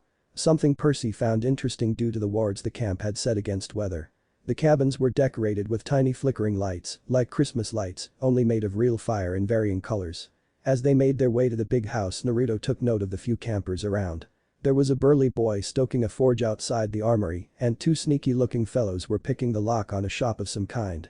What drew the most attention, however, was the snowball fight going on between a few wood nymphs and some gruff-looking campers. Naruto was pulling for the nymphs. The big house was decorated with strings of red and yellow fireballs that warmed the porch. Naruto removed his cloak, hanging it on a hook near the door as they entered. Inside, flames crackled in the hearth, the air smelled like hot chocolate, and after a glance around, he saw Mr. D and Chiron playing a game of cards in the parlor. The smile that the old man gave them sent Naruto reeling. It was a warm, caring smile, one that seemed so familiar. Unbidden images of a graying old man in red and white robes filtered through his mind, the man's kind smile as he stoked the flames in his fireplace and told the young boy huddled on the carpet stories of heroes and warriors long gone. Then a picture of the very same man, as rain pelted a black casket adorned in white flowers, the young boy now older put on a strong face, desperately holding back his tears. Naruto. Huh? He asked, coming back to reality, seeing Annabeth snapping in his face. You spaced out, she said, concern creasing her brow. Are you okay? I'm fine, just a little tired from my journey, he said. Good to hear that, my boy, Chiron said from his seat. I have heard a lot about you from Annabeth and Luke. All of it lies, I assure you, Naruto said with a mischievous grin. The Greek firebomb and the monster donut shop, that was Anna's idea and I had nothing to do with it. Annabeth huffed and reddened slightly as Thalia and Chiron laughed. Percy sat back, completely curious about the time when Naruto was with them before and he couldn't help but feel slightly left out. Now, Chiron said, the two young half-bloods behind you are Nico and Bianca D'Angelo, Percy supplied. Chiron breathed a sigh of relief. You succeeded then. Well, Percy began. What's wrong? Chiron asked. Just then, Grover trotted into the room, grinning like crazy. He had a black eye and red lines on his face that looked like a slap mark. The hunters are all moved in. Chiron frowned. The hunters, eh? I see we have much to talk about. He glanced at Nico. Grover, perhaps you should take our young friend to the den and show him our orientation film. But oh, right. Yes sir. Orientation film, Nico asked, is it G or PG? Cause. Nico, Bianca put in, smiling gently as she kneeled before her brother. It's alright, just go enjoy the movie. Thanks Bianca. Nico said, hugging her before he hurried out of the room after Grover. I am glad I took you as my apprentice, Bianca, Naruto said, it would kill the boy to lose you. Bianca nodded, smiling, as Chiron spoke. So she has become a hunter's apprentice. Outside of camp, there is hardly a better way to learn, aside from joining your mother's hunt. But Chiron, Percy interjected. Percy, he said calmly, turning to the younger boy. You will learn that there are many different paths to be taken. Bianca has chosen hers and you should respect that. Percy sighed, still feeling a bit like he lost, until Annabeth placed a comforting hand on his shoulder. It's okay, Percy. She'll be perfectly safe with Naruto after all, he helped keep us all alive when we made our way to camp the first time. Trust him. He knows what he's doing. Percy nodded at her words. Maybe he was taking this all a bit too personally. From there, they informed Chiron of the particulars of their venture. By the end, the centaur was feeling slightly wary. This is troubling news, he started slowly, frown evident. But it is best we leave this in Artemis's capable hands. The hunt is in her nature. If anyone can find this beast, it is her. It was then that Nico burst into the room, eyes aglow and face wearing a manically happy smile, as he bounded over to stand in the center of the room. So cool. Nico yelled, holding his hands out to Chiron. You're a centaur. Chiron managed a nervous smile. Yes Mr. D'Angelo, if you please. Though, I prefer to stay in human form in this wheelchair for, first encounters. And, whoa. He looked at Mr. D. You're the wine dude. No way. Mr. D gave Nico a look of loathing. The wine dude. Dionysus, right. Oh, wow. I've got your figurine. My figurine. And my game, my themagic. And a holofoil card too. And even though you've only got like 500 attack points and everybody thinks you're the lamest god card, I totally think your powers are sweet. Ah. Mr. D seemed truly perplexed. Well, that's gratifying. Percy, Chiron said quickly, you and the others go down to the cabins. Inform the campers we'll be playing capture the flag tomorrow evening. Capture the flag? He asked. But we don't have enough. It is a tradition, Chiron said. A friendly match whenever the hunters visit. Yeah, Thalia muttered. I bet it's real friendly. Chiron jerked his head toward Mr. D, who was still frowning as Nico talked about how many defense points all the gods had in his game. Run along now, Chiron told them. Oh, right, Thalia said. Come on. I never got to take part in one of these, Naruto noted. Should be fun. As they exited the big house, they saw that over at the basketball court, a few of the hunters were shooting hoops. One of them was arguing with a guy from the Ares cabin. The Ares kid had his hand on his sword and the hunter girl looked like she was going to exchange her basketball for a bow and arrow at any second. Bianca, Naruto, and I will break that up, Thalia said. You two circulate around the cabins. Tell everybody about capture the flag tomorrow. Alright. You should be team captain, Percy suggested. No, she said. You've been at camp longer. You do it. We can't a co-captain or something. She looked about as comfortable with that as Percy felt, but she nodded. As she and Naruto headed for the court, Percy said, Hey Thalia. Yeah? I'm sorry about what happened at Westover. I should have waited for you guys. No need to worry about that Percy, Naruto interjected, Thalia probably would have done the same thing. She can be a bit hot-headed sometimes. What's that supposed to mean? Thalia asked annoyed. Don't take it as an insult, he said pleadingly, it just means you have a lot of passion for hurting things. Why you Thalia growled as she chased a chuckling Naruto about in a circle. Just like old times Annabeth teased with a laugh. Weren't you supposed to be breaking up a fight? Yeah, Thalia agreed, skidding to a stop. We'll get right on that. The five split ways as Naruto, his apprentice, and Thalia went off to stop a hunter and an Ares camper from killing each other with their sword and basketball. Naruto said goodbye to Thalia when she went to set herself up in her cabin and get some training in afterward. He figured he may as well get set up as well and start Bianca's training so she would be of use in the game the following night. He led her to the Artemis cabin, which was, by far, the most normal looking in the day, at least. The outside half of the walls were of polished silver and were decorated with various animal paintings and carvings, the most prominent of which was the stag. Walking through the doors, he smiled at the many hunters chatting and caring for their bows. He felt at home here. The interior walls were the same polished silver, but furs were hung along the walls as well. The cabin was built under the assumption that only the hunters would ever make use of it. In that respect, the bunks, which were made of trees that seemed to grow out of the earthen floor, were all in one room. Off to the left of the main room were the showers, which were, in fact, just one large natural spring with a waterfall jutting from the stone wall. The most high-tech thing were the toilets to the right of the main room. Naruto sighed. This cabin was made before his birth and was never meant to cater to males. It would be rough going for his stay in camp and most likely a frustrating one if his newly raging hormones had anything to say about it. The hunters all smiled at him, some still a bit put off, but willing to accept their lady's only son and his apprentice. Naruto made his way to the end of the room near a window and placed his pack on the top bunk, motioning for Bianca to take the bottom. But that task done, they both head out of the cabin. It was at this point when Bianca asked a very poignant question. "What are we doing?" "We are getting you a bow," Naruto told her matter-of-factually. "But armory is over that way," Bianca pointed out, recalling from their walk to the big house. Naruto chuckled. "Your first task as an apprentice hunter is to make your own bow." "But I don't know how to make a bow," she mumbled. "I'll be there to help you, and besides," Naruto said with a laugh. "They practically make themselves." "You can't be serious," Bianca deadpanned as she and Naruto stood beneath a yew tree. "Dead serious. Everything has life in it, Bianca," Naruto said. "The sooner you figure that out, the better the hunter you will be." "But it's a tree," she sighed. "Yes," Naruto agreed. "A yew tree, and a fine one at that. Very old and very strong." He pat the trunk and the leaves rustled lightly, as if responding. "Now get on with it, my skeptic apprentice." "Alright," she muttered, before sighing and straightening before the tree. Mrs. Yew Tree, could you spare me a branch to make my bow?" Bianca turned away from the tree, fully expecting no response. "You see, this is Owo." Naruto chuckled as he watched Bianca pick up the tree branch that had fallen on her head. She looked back and forth from the tree to the branch before smiling brightly. Naruto laughed. She would make a great apprentice. "Okay, what next?"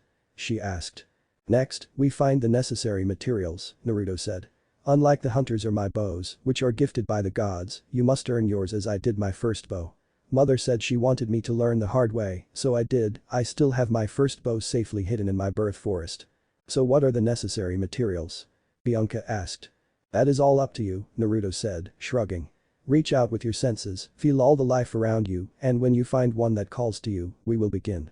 Naruto watched as Bianca closed her eyes, taking deep, gentle breaths. She stood perfectly still. About a minute later, her eyes shot open and she darted into the forest, Naruto hot on her heels. As she led him deeper and deeper into the forest, he began to wonder what she could be in search for as the woods became much thicker and darker. Abruptly, she stopped, crouching just behind a bush with a small clearing beyond it. Naruto fell to a knee next to her and gasped slightly at the sight that greeted them. "What is that thing?" Bianca whispered harshly. There in the clearing was a single tree long dead. The clearing itself was devoid of life. The ground was cracked and charred here and there as if it had been scorched. However, the state of the clearing itself was not the reason for their stopping. It was what was perched atop that gnarled tree. For there, its bronze feathers gleaming, was a bird as tall as Bianca herself. It was quite the intimidating sight with its metallic talons and beak still tinted red with dried blood. "A Stymphalian bird," Naruto replied quietly.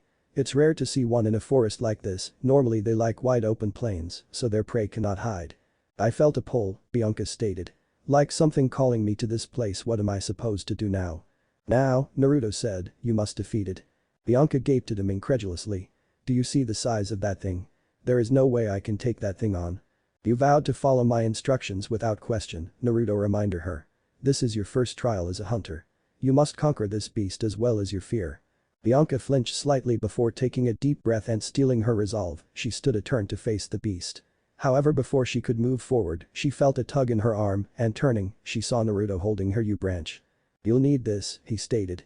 She nodded and upon taking the branch, she found it to be just a half head's length taller than her.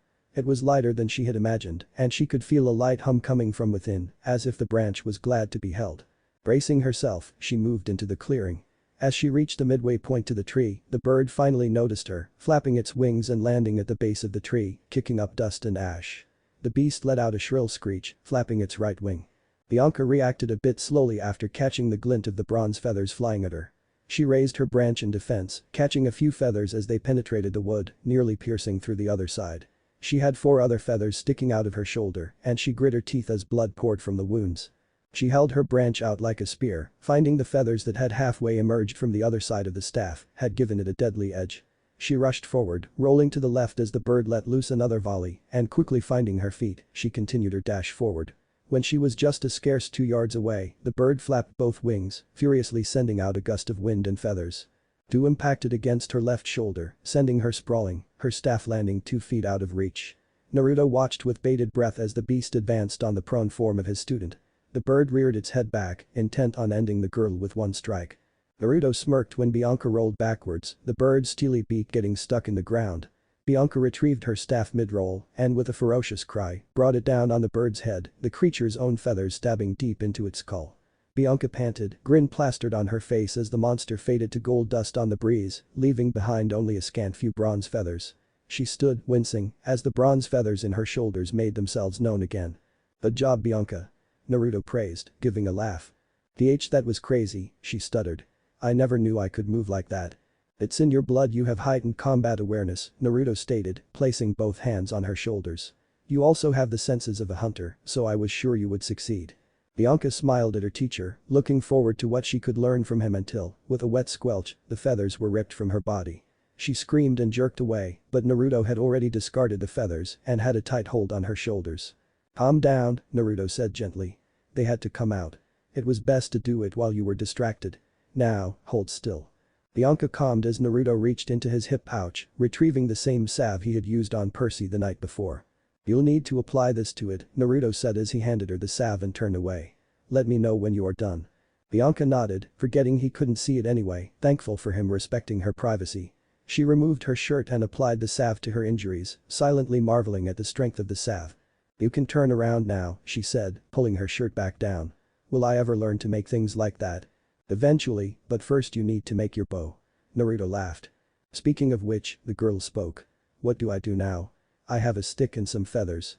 What more is there?" "Do just the same as before, just once more. We are only missing one component." Bianca nodded and after a moment of silence, she was off again at a more sedated pace though, still feeling phantom pains from time to time. Bianca had also been mentally preparing for whatever beast her senses may have led them to this time. When they reached the end of their journey, Bianca was pleasantly surprised. It was a sparkling natural spring, it bubbled lightly in the center as its crystal clear waters flowed into a small stream. The two stepped forward and Naruto watched as Bianca knelt at the water's edge, seemingly mesmerized by her own reflection. She jumped slightly when her image shifted and something burst forth from the water. "Relax," Naruto whispered, "it is a pegia, a type of naiad that lives in springs." "Indeed I am, young hunter," came a soft voice from atop the water. "Most forget that and simply expect me to be a giggling mess like those other naiads." There on the water stood a woman, clothed in blue silken robes that seemed to flow and ripple like water. Her skin was as pale as the moon itself and her eyes a deep sea green. She smiled. "What brings you here?" "I am Naruto," he told her, "and I can only guess that you are the pegia known as Cassidus." "You are quite knowledgeable, young Naruto." Cassidus laughed, her voice as soft and smooth as the gurgling of her spring. "I am indeed. My spring itself was once located at the Oracle in Delphi, and though it was named after me, the spring has been dedicated to your uncle, Apollo. As such, it is a sacred place to the sun god. Strangely enough, I myself gained some measure of clairvoyance living in these waters. You have quite the destiny ahead of you, Naruto Namikaze." "Then you must already know why we are here," Naruto said. "I myself am at a loss.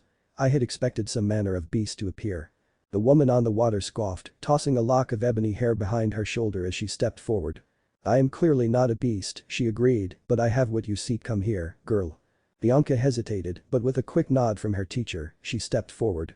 Cassidus plucked one of the feathers from her staff and quickly cut a single strand of her hair, placing it lightly in the girl's palm. "May your arrows fly with the fluidity and flexibility of water," she stated, closing the girl's hand over the strand. "You will do well, girl." But the woman fell apart to water, leaving a very confused Bianca and a slightly gaping Naruto. Cassidus was an old spirit and a powerful one, so judging by what she said, Bianca's bow will be something else indeed. Naruto led Bianca from the spring to an open clearing where he proceeded to build a fire. Night was falling quickly and the forest was a dark place. Bianca was thankful for the fire and she sat cross-legged across from Naruto as he gazed at her through the dancing flames. "You did great today, Bianca," he told her, pride evident in his features as he smiled at her. "It is finally time to make your bow." Bianca nodded as she took out the materials. Her shaft of yew, the bronze feathers, and a single strand of hair from the Pegia Cassidus. "Bind the feathers to the shaft using the strand of hair," Naruto said. Bianca carefully tied the feathers to the shaft, slightly afraid of breaking the tiny strand. She found that it was stronger than it looked, so she pulled it taut and smiled at her work. "Now you must place it in the fire," Naruto said. "But first you must name your bow." Bianca stood holding the staff before her and she took a deep breath for her concentration. As she stood she felt a chill down her spine, but oddly enough instead of unnerving her, it gave her a feeling of warmth. She smiled as she thrust her staff into the fire, calling out its name. Tsukinigi. The wood instantly burst into white-hot flames that shone bright against the darkness of the forest. Bianca shielded her eyes from the light as wind seemed to pick up. After a moment like this, everything became silent and all that was heard was the crackling of the fire. Bianca opened her eyes to see Naruto standing before her, a smile on his face. "Shadow Hunt," Naruto smiled. "A fine name for a fine bow." Bianca gazed upon her bow, taking in every detail. It was smaller than Naruto's, only standing up to her waist. The bow itself had a steeper curve to it than Naruto's, and at the middle where she gripped it, two spikes jutted out, one above the other. When held lengthwise it looked like a bird in flight. The wood itself seemed to be charred deep black, yet was finely polished and smooth. Along the ends of the bow, bronze feathers sprouted, counting 3 on each side, completing the look of a bird of prey. The bow sting was the same deep black and was strung taut and firm, offering a strong pull. "It's beautiful," Bianca murmured, her eyes wide with awe. "Is it really mine?" "You made it yourself," Naruto said. "This is just the first step in your training, though. You will learn much and you will be tested."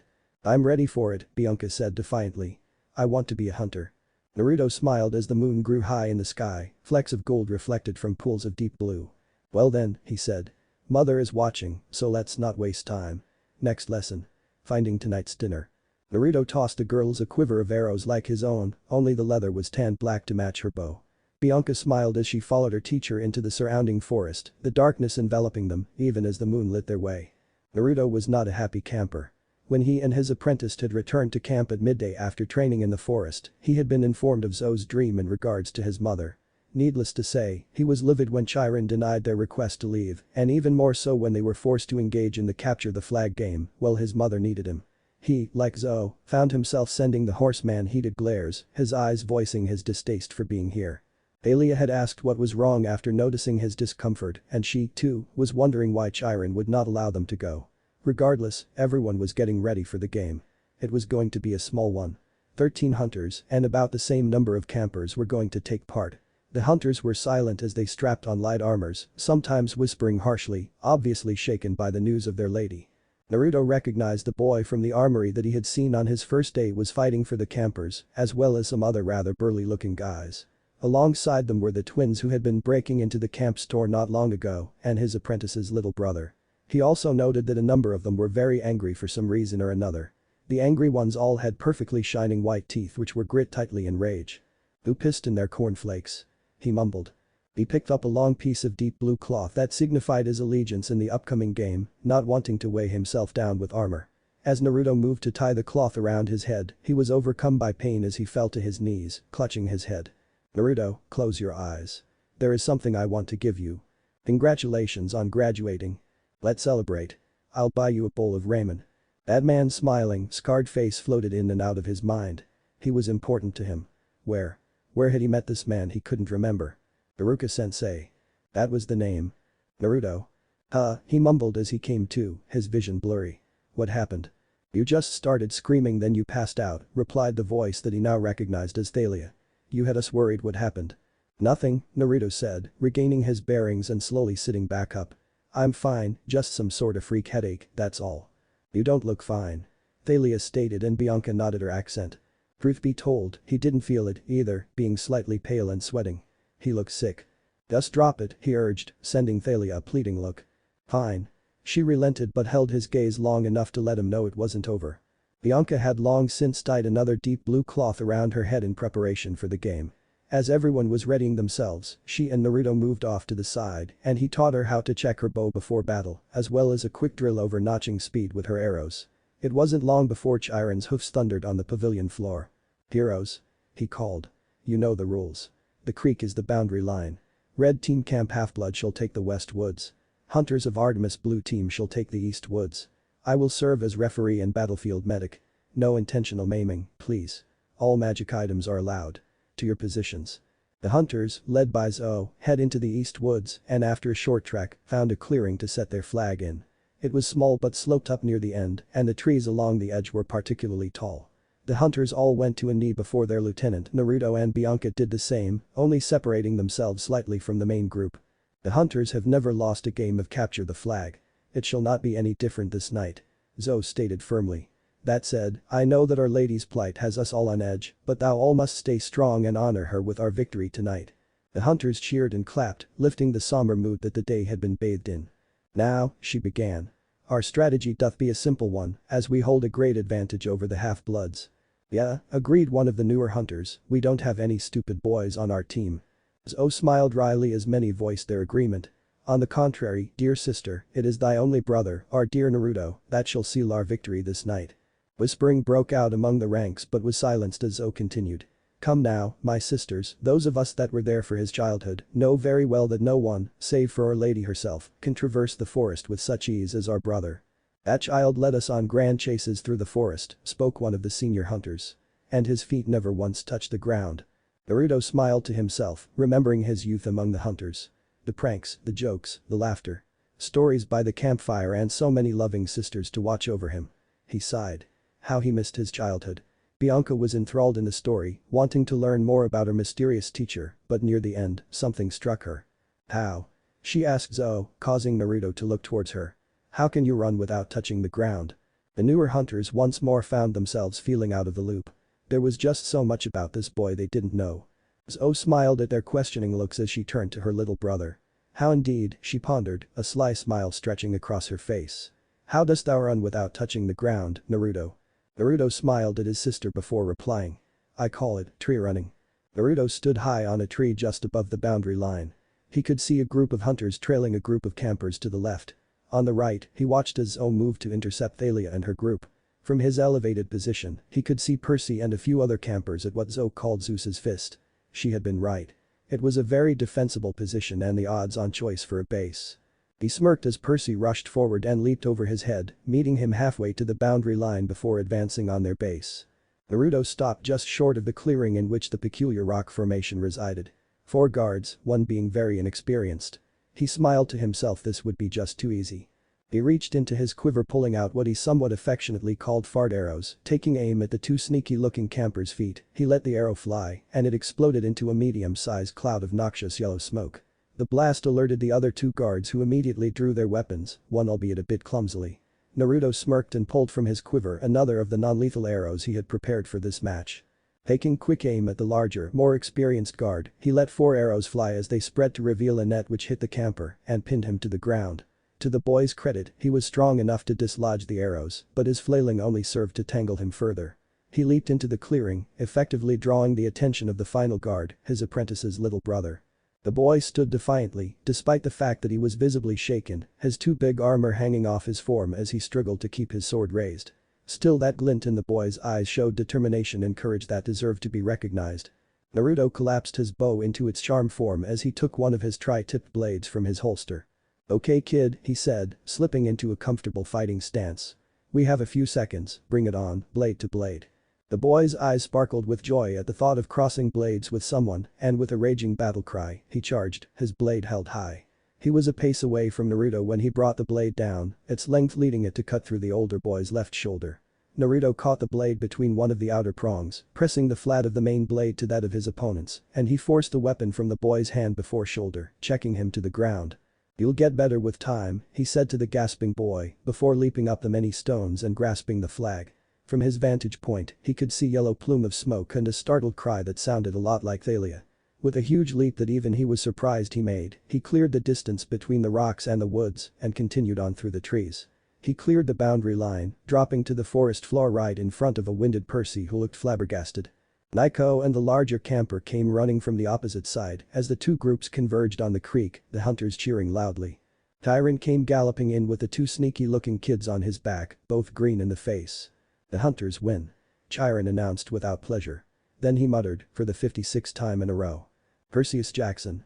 Thalia yelled, storming toward the aforementioned boy. She smelled like rotten eggs, and she was so mad that blue sparks flickered on her armor. Everybody cringed and backed up because of her shield aegis. "What in the name of the gods were you thinking?" she bellowed. "I got the flag, Thalia." He shook it in her face. "I saw a chance and I took it. I was at their base." Thalia yelled. "But the flag was gone. If you hadn't butted in, we would have won.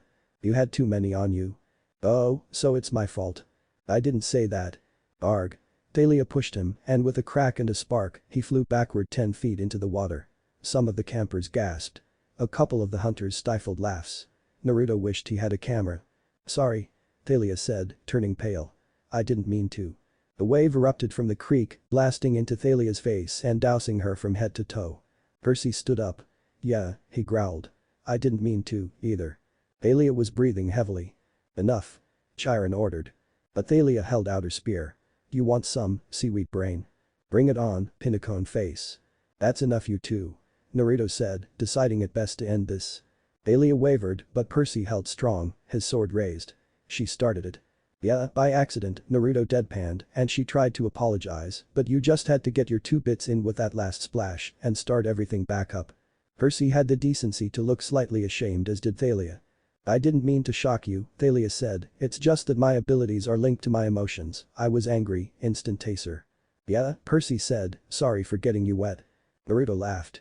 "See, isn't it better when friends get along?" To that, he received a slight nod. "Besides, neither of you had a chance to begin with after all, I was running the flag for the other team." Her response was a shock-ladled headlock from the resident human taser. "You idiot." She growled as she held him to her breastplate, inadvertently sending a current through the metal. "Calm down, Daylily," he cried, "that hurts." "Don't call me that in public, you idiot." "So I can call you it all I like in private then?" "I never said that." "Maybe not," but his retort died in his throat as he noticed that the clearing had grown eerily quiet. Both he and Thalia separated to focus on what had captured everyone's attention. Something was approaching. It was shrouded in a murky green mist, but as it got closer, the campers and hunters gasped. "This is impossible," Chiron said. He sounded extremely nervous. She has never left the attic. Never. And yet, the withered mummy that held the oracle shuffled forward until she stood in the center of the group. Mist curled all around the clearing, turning the snow a sickly shade of green. None of them dared move. Then her voice hissed inside their heads, several clutched their hands over the ears. "I am the spirit of Delphi," the voice said. "Speaker of the prophecies of Phobos Apollo, slayer of the mighty Python." The oracle regarded Percy and then Naruto in turn with its cold, dead eyes. Then she turned unmistakably towards O Nightshade. "Approach, Seeker, and ask." Zo swallowed. "What must I do to help my goddess?" The oracle's mouth opened and green mist poured out. In the mist was the vague image of a mountain and a girl standing at the barren peak. It was Artemis, but she was wrapped in chains, fettered to the rocks. She was kneeling, her hands raised as if to fend off an attacker, and it looked like she was in pain. The oracle spoke. Chapter 4. A bow by any other name. Mother, Naruto whispered, voice harsh. His eyes trailed up towards the sky as a stray cloud moved to block his mother's comforting rays. All around him the hunters looked on as well until the last rays of the moon shone down in one silvery beam. "Hunters. To me." Zo called out. "Bianca," Naruto began quietly, still staring at the spot the moon used to be. "Come with me." With that, he marched out of the forest, Bianca at his heels. He heard Chiron call for a meeting, but he pressed on to his destination. He would be there, however the proceedings didn't really matter, as they wouldn't change what he planned to do. Naruto entered the cabin, locating a wrapped package on his chosen bunk. It was a simple bundle, tied with twine and wrapped in rough cloth. He smiled. His sisters always were fast workers. It seemed some of them got bored and decided to work on the commission he had asked for. A good thing too, as it would have never gotten done otherwise, considering the current circumstances. He picked it up and turned to Bianca, who was still confused about what plan her mentor had in mind. "Here," he said, holding it out for her to take. "I asked my sisters to have this made for you. It should serve you well on our trip." Bianca nodded as she untied the package. It fell open and her eyes lit up. She rushed to the other room, and Naruto just chuckled as he reached for his own traveling pack. He checked its contents then checked again, counting out every arrowhead, every drachma. A light cough interrupted his third inspection. He turned to find a radically different Bianca. She was wearing a long-sleeved sweater made from a light cloth, the fabric matching his own dull blue. Over that was a rough leather vest that laced up on both sides. She wore a skirt that fell just past mid-thigh and laden with more rough leather, though what could be seen of it showed the same pale blue. Hanging loosely around her waist was a thick belt in a light tan color, with one large pouch on the back and a set of archer's gloves tucked into one side. On her feet, she wore a pair of leather boots that hugged her legs up to just below the knee. Finally, around her neck was a traveling cloak like Naruto's. The same sky blue coloring and silver moon clasp. It hung from her back loosely and billowed about just at mid-calf. She fidgeted slightly under his gaze, her hands coming together at her chest, and a light flush dusted her cheeks. "How do I look?" she asked nervously. "I really like people like you." "Naruto?" Bianca asked her spacey teacher. "Why, you look like a true hunter," Naruto said finally, his eyes silently searching for the source of the strange voice. "Let's get to the big house," he said, after coming up with nothing else. "We should inform them of my intention." At this, he stopped and looked Bianca in the eyes. "Would you come with me to my mother's aid?" Bianca gave it a second of thought before nodding. "Even if we must disobey Chiron and go against the words of the oracle. I committed myself to being your student, did I not? I won't go back on my word. That's my ninja way." Naruto smiled at his student, ignoring the phantom voices that constantly plagued his mind.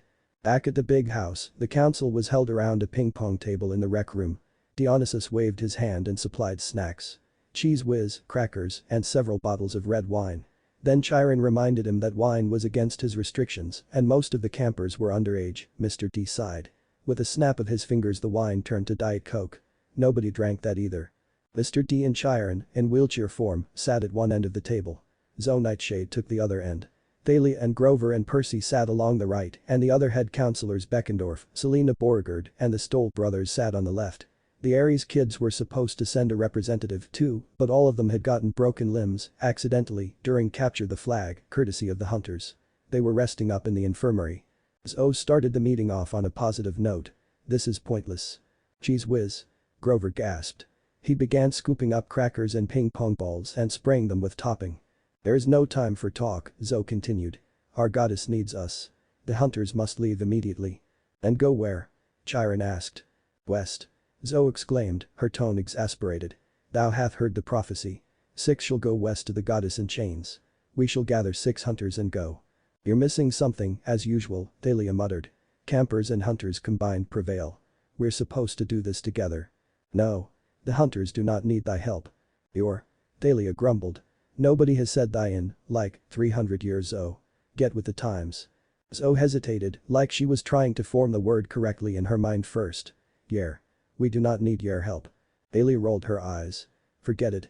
I fear the prophecy says you do need our help," Chiron said. "Campers and hunters must cooperate." "Or do they?" Mr. D mused, swirling his Diet Coke under his nose like it had a fine bouquet. "One shall perish. That sounds rather nasty, doesn't it? What if you fail because you try to cooperate?" "Mr. D," Chiron sighed.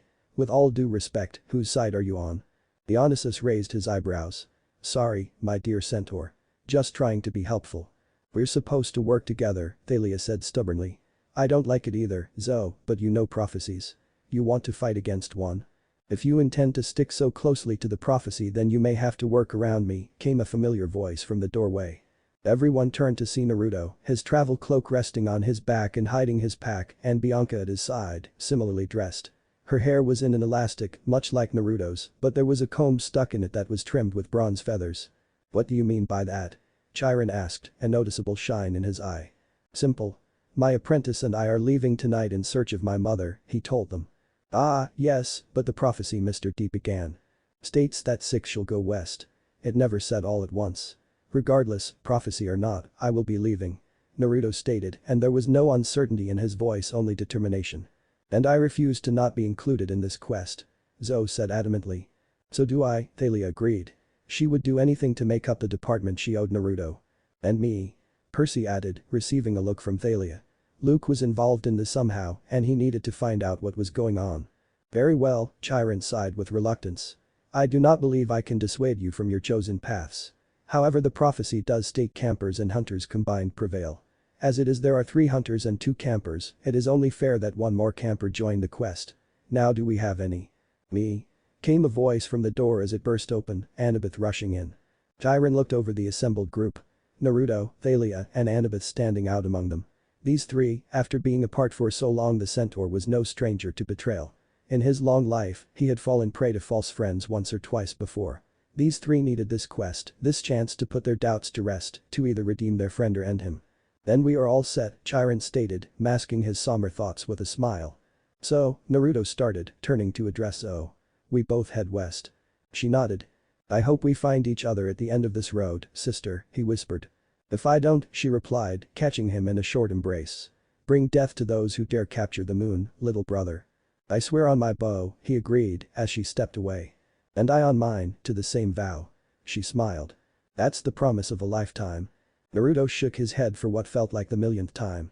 The voice had gained definition, and he had found it to be eerily similar to his own. It floated in and out of his mind, disappearing as quick as it came, like a question you forgot to ask that now sat just out of discernible memory. Walking out into the night air, he nodded to Bianca as they both drew their cloaks around them and headed for the border of camp. The cool freshness of night whipped at Naruto's face as he sent a cursory glance to the sky, noting distantly that the moon was still out of sight. His eyes shone with a grim determination as they crossed the border out of camp. How are we going to make it where we need to go on foot? Bianca asked, perturbed by the thought of traveling so far on foot. I don't like mortal transportation, Naruto said with a shrug. It's unreliable, dangerous, and the smell kills me. So then Bianca began. Normally I would travel by foot to my destination, but time is of the essence, my dear student. Naruto said, his tone lecturing. I understand that, I just meant. I know you would love to traverse the wilds at your teacher's side, Bianca, but please, rein in your lust for adventure. Naruto scolded with a smirk. Now hold on a second. What makes you think I want any of that? Bianca asked, by now getting thoroughly annoyed. Nothing, I was just stalling, he replied cryptically. Stalling for what? I don't care what you say, Whiskers, I'm coming with you, one way or another. Called a female voice from behind Bianca. Naruto turned to take in the sight of Thalia, her hair a bit mussed with a small scowl set on her face. She was wearing her normal clothing with her tattered army jacket providing adequate warmth. Okay, Naruto replied simply, before turning and reaching into his pack to retrieve a small bag. I am too coming and you wait, you said okay. Thalia said, her scowl transforming into a slightly confused frown. 6 shall go west. It's only right that the groups be even, isn't that what Jiren said? Naruto laughed. I should have expected this kind of thing from you. But she smirked nonetheless. But you should, he agreed, opening the bag to reveal a small, silvery glow emanating from within. What's in there? Bianca asked, curiously coming closer for a better look. Inside this bag is the means to the first leg of our journey. Naruto said, reaching inside slowly. In this bag can be found one of the greatest of celestial items. He withdrew a handful of its contents, his palm glowing a pale silvery blue. Well, show us already. Thalia growled, finding herself increasingly curious as Bianca nodded feverishly beside her. Naruto smiled, slowly opening his hand. Ladies and assorted, nocturnal wildlife, I give you the amazing, the astounding, the celestial. Tic-tacs, Thalia deadpanned, her expression obviously disappointed. Naruto eyed the small ovular deep blue pellets in his palm, the shone with flecks of silver like so many stars against the night sky. It's deer feed, actually, he muttered. Looks like tic-tacs to me, Thalia replied, resolute. Want to try one? Naruto asked, his smile mischievous. Thalia made a face before shaking her head in the negative. Bianca, on the other hand, was leveling the pellets a calculating stare, as if weighing the merits of trying deer feed. So, what does it do? She asked after reaching the same conclusion as Thalia. Do not consume. You know those special deer my mother has? The ones with the silver horns? Naruto asked. Yeah, Thalia said, quickly realizing where he was going with this. Well, this is all they eat, and if we feed them, they may let us ride them. That said, he began to scatter the pellets in the general direction of the forest. We're going to ride deer? Bianca questioned, incredulous. Well, they are kinda picky. Naruto laughed, as though enjoying some inside joke. What do you mean? Thalia asked, eyeing the treeline. They only allow pure maidens to ride them, he said. I am only able to because I am my mother's son. There was no sound as the stags, with their antlers a stark contrast to the surrounding foliage, bounded in, leaping gracefully over the short distance between them in less than a second. They landed with such silence and care that Thalia was sure she would have missed them had she been facing in the wrong direction even. Thalia inspected them as they knelt and ate the pellets scattered about. They were normal deer overall, but colored with their silvery horns and strangely illuminated pelt. They were small compared to the winged horses back at camp, not taking up much space despite numbering 6 altogether. They had very thin legs, but she could see the muscles was tightly compacted, reminiscent of a swimmer. "Are you sure we can ride them?" Thalia asked. "They are kinda small." One of the stags snorted before nudging Thalia roughly with its nose. Thalia frowned at the deer as it motioned for her to get on. "You shouldn't say things like that, they are very proud creatures, and the proudest among them is Comitus," Naruto warned, gesturing to the one prodding her. "Comet?" Thalia translated, receiving a grunt from the agitated stag. "Does that mean he can fly?" Comet snorted once more, stamping his hooves. "Comet hasn't flown in ages," Naruto told them. "He is very self-conscious about the loss of his flight, so he makes up for it with speed." Naruto patted the raging stag heartily on the back. "You're still the fastest among them, buddy, and between you and me, I think Chireftis could stand to lose some weight." The stag let out a cry between a neigh and a yowl, apparently finding the joke funny, as a few of the stags stomped their hooves. "Well, get on." Naruto smiled as he hefted himself onto the back of one of the stags, gripping the base of its horns. Bianca was already saddled up, wearing a bright smile as she held tight to her chosen mount. Thalia looked around to find the other stags leaping away, only Comet remaining. They locked eyes, Comet letting out a snort as Thalia huffed slightly. She hurriedly got a leg over him and was soon gripping the stag's antlers like the other two. "So where are we going exactly?" Bianca asked. "We only have the general direction of west to go on, as well as Zoe's dream." "I believe in my mother. She is strong and will persevere," Naruto said, frown marring his features. "We, however, stand little chance against an adversary that can capture a goddess. I need to retrieve my bow." "Have you gone mental, Whiskers?" Thalia laughed. "You have your bow right there." Naruto smiled, fingering the small pendant at his waist. "This was a gift from mother. I made a bow myself, just as Bianca did years ago, however I was never able to draw my bow." "What? Why?" Bianca asked, confused. "For some reason or another, the string held like forged steel when I tried to use it," Naruto said. "Mother said that I would know when the time was right to take up my bow again, and that time is now. It is a stroke of sad luck that the location of my bow is to the west on the coast of California." Thalia smirked. "That's about as far west as it gets, barring oversea travel." "It is a long road," Naruto agreed, but he smiled.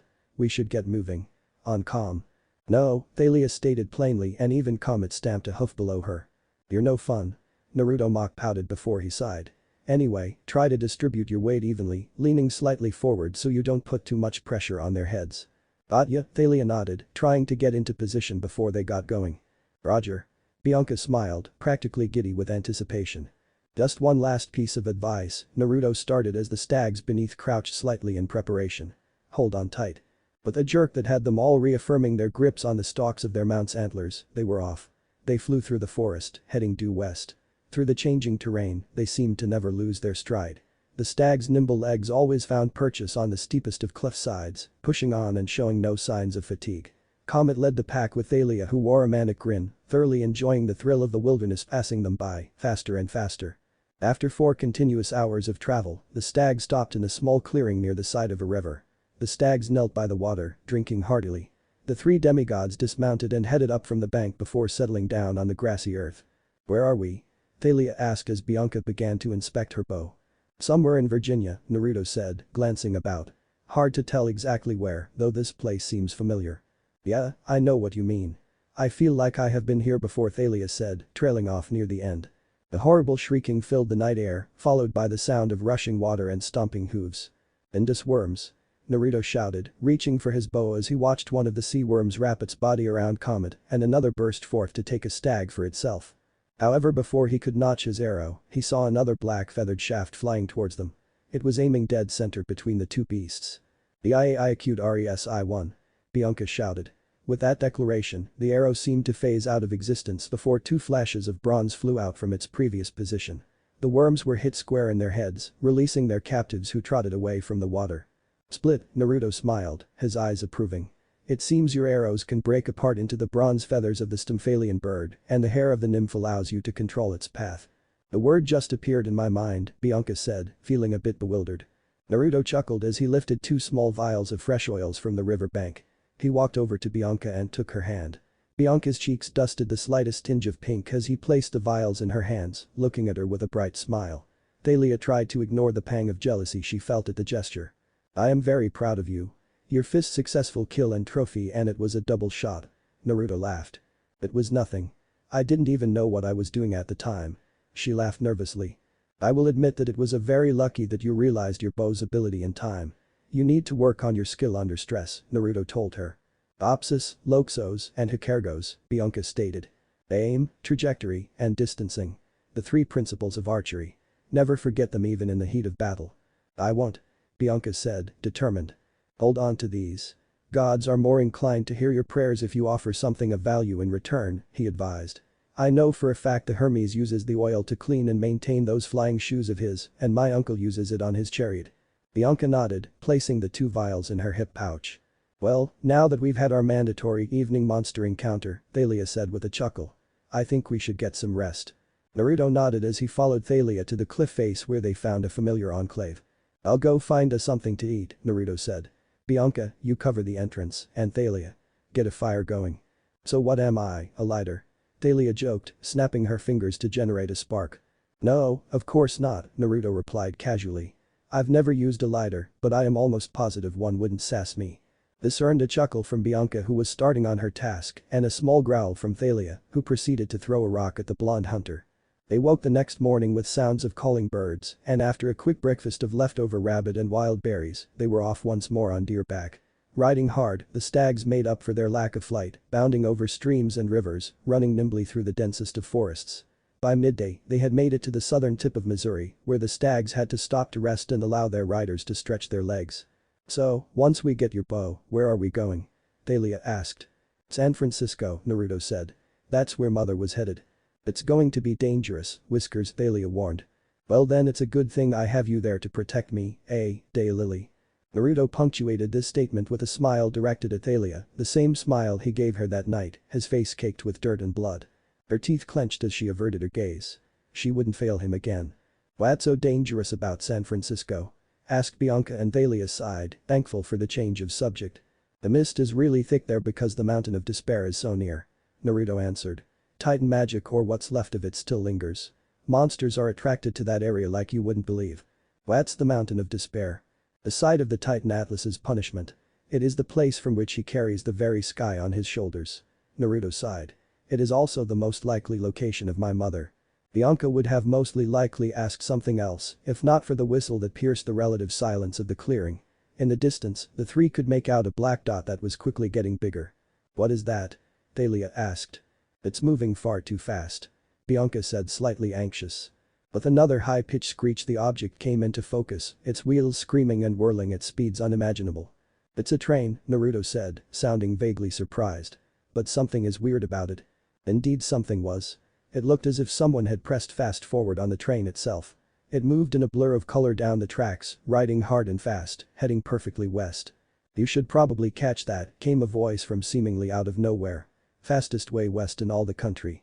Behind them, they saw a haggard-looking man huddled over a burning garbage can. Uncle, stop that, the hobo named Fredak got old when I was 8, Naruto deadpanned. You're no fun, he grumbled as his features went up in flame, revealing himself to be the great god Apollo. But seriously, that train is your fastest ticket west and it will allow you to reunite with the other half of your group. Whoever said I wanted to? Naruto replied. Hello, god of prophecy. Trust me on this, it'll get you where you need to go. Besides, you'll need each other where you're headed. Naruto sighed before looking out to the train. It had just passed them and was dead set on becoming nary but a speck in the distance. Even from here, he could smell it, the smoke, the oil and a vast array of other unsavory scents the rig had accumulated. He watched as even at high speeds, each bounce and jerk of the cars could be seen. With a heavy sigh, he brought his fingers to his mouth and let out a shrill whistle. The stags came bounding in, stopping before each of their charges. Bailey and Bianca mounted theirs, and as Naruto gathered his pack, Apollo seemed to just disappear. So what's the plan, Whiskers? Thalia asked. Naruto mounted his stag and after adjusting his pack, settled himself comfortably on his mount. We have a train to catch. End. Chapter 5. Waiting for the spark. Naruto winced as the sun's blinding rays attacked his eyes, and he shielded his face with his hand as he fought to regain his vision. After a few moments, the intensity died down, and Naruto was able to take in his surroundings. He wanted to jump up in shock at the sight that greeted him. Where was the roof of the car he had taken refuge in from the revolting scent of burning coal? Where was the pounding of steel on steel that as the freight rumbled down its path? All around him were trees as he lay flat against what he could only assume was a post of some sort due to the lack of shade. His body would not respond to his wishes anymore as it lifted itself from the ground, dusting off the strange orange clothing it was wearing. Naruto was helpless, watching from behind his own eyes as his body took in the surroundings, as if searching for something or someone. After a moment, he zeroed in on a small human figure trudging up a forest path. His body took off in a dead sprint towards the figure, waving a hand above its head. Sakura-chan. Left his mouth unbidden. What's going on, is this a dream? Naruto thought to himself. After a small jog, the figure came into view, revealing a young girl with pink hair cut short and held back with a blue cloth hairband. Naruto. The pink-haired girl said, voice curious. What are you doing here? Who is she? And how does she know my name? Well, he replied in a bashful tone. I was up late training and kinda dozed off. Idiot, the girl Sakura muttered, her voice taking on a bit of an edge. I meant what are you doing out of the hospital? What do you mean, he responded, hands up in a placating gesture. I'm fine. Never better. Naruto, you were a mess after the fight with Gaara. She said indignantly. He looked to respond, but her voice took on a somber tone. You need your rest if you are going to make it to the funeral tomorrow. Funeral? Naruto asked timidly. Who? A lot of people did actually, Sakura said softly. Sakura. We wanted to tell you before, but you had already left. We? Naruto asked. Sakura clarified. Kakashi-sensei, Sasu-kun, and I. Oh, he sighed out. So. I never got to thank you for saving me from Gaara, Sakura said suddenly. I would be dead if not for you. It was nothing, really, but he stopped short as the young girl embraced him. So lost was he in the joy of her act that he almost missed what she had mumbled into her jacket. Has died? What? He asked. The Sandaime has died, she said, her voice choked. He was killed by his former student Orochimaru. The one who led the attack on the village. In an otherwise unthinkable act, Naruto pulled away from his teammate's embrace. The old man. He mumbled. Sadness like no other gripped his heart like a vice. His heart sunk lower in his chest, retreating at the pain it felt. A cold feeling overtook him as his eyes darted to the stone visage of the Sandaime Hokage. A large crack blemished his powerful gaze. Why does it hurt, Naruto thought. Until now, he had been acting only the spectator. Why do I want so badly to cry? Naruto's hands shook as he put them into a cross-like symbol, and in a poof of smoke, 4 more Narutos appeared, all immediately leaping off in separate directions. One, however, was grabbed by Sakura as she hugged herself to his chest again, hoping to calm the distraught boy. Naruto, you can't. Please, came his desperate reply, strained as it was, and Sakura felt wetness on her head. She shifted slightly. Don't look, he said, voice heavy with tears. Just let me go, please. Sakura nodded sadly and turned away from her blonde-headed teammate, normally a bastion of happiness, yet now overtaken and shrouded with grief. Part of her wanted to go after him, and another part of her wanted to pretend she had never felt his tears fall like a soft rain on her hair. The world shifted then, and the last thing Naruto saw was a small whisk of smoke before he found himself overlooking a large city. It was nestled into a vast forest, and his view from above revealed that, despite the size of it, there was still so very much green within the city. The edges of his vision were watery, and for some reason, the sadness was lifted slightly from his heart. I wanted you to be there the day I took your hat, old man. He spoke out loud, his voice shaking. I promised myself that I wouldn't cry anymore. Tears won't bring you back, will they, old man? You died defending your village and you always told me that was one of a Hokage's duties. To defend the village, no matter the consequences. He stood straight as the morning winds blew at his tear-streaked face. I won't cry for you anymore, old man. You died fighting for the village we both love, right? Naruto watched from behind his own eyes as the stranger clenched his fist resolutely before himself. A warmth overcame him, and he found himself no longer a spectator. He felt the wind against his face, he felt the warmth of the sun, and an alien force, a great power surging through his veins. He opened his mouth, unsure what would come out, yet knowing something must be said. I'll take it on now, he felt his voice overlay with the stranger's resonating. The duty you left for us to protect this village, our home. I won't ever back down. I'll die fighting for it as you did because that's my nindo. My ninja way. Naruto shouted as his eyes opened. He found himself standing atop the hood of the car he had slept in once they had boarded the train and reunited with Zoe's group. He shook his head as he gazed out at the rapidly moving countryside in the dim light of the morning. He was content to do just that, as well as agonize over his sanity, when he heard a voice speak up. Ninja? Said Thalia, disbelieving. What is going on with you, Whiskers? How much did you hear? He asked. You were standing there for a while, then you suddenly made a fist and started yelling at nothing, she told him hesitantly. Are you okay? I'm fine. He said after a short silence. Naruto, she began. It's nothing. He snapped before forcing himself to calm down. Just a strange dream. Thalia sighed before moving to stand by him, placing a hand upon his shoulder. All the more reason for you to tell me, she chided.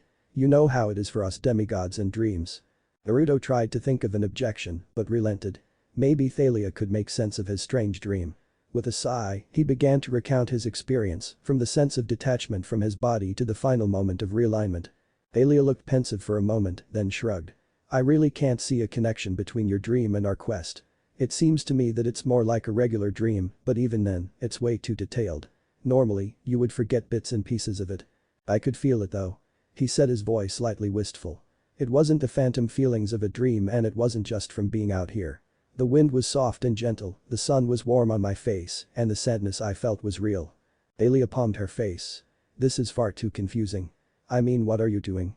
Naruto was holding his hands into a cross-like formation as he inspected them, nodding to himself. From the dream, I made copies of myself, and when I did, I remember feeling a small bit of the power I felt while standing on the cliff, he told her. So you think you can make copies of yourself? Thalia asked. I'm not sure, he admitted. But there is something about this dream. Thalia watched as Naruto closed his eyes, scrunching them up every now and again, and grunting with unseen exertion.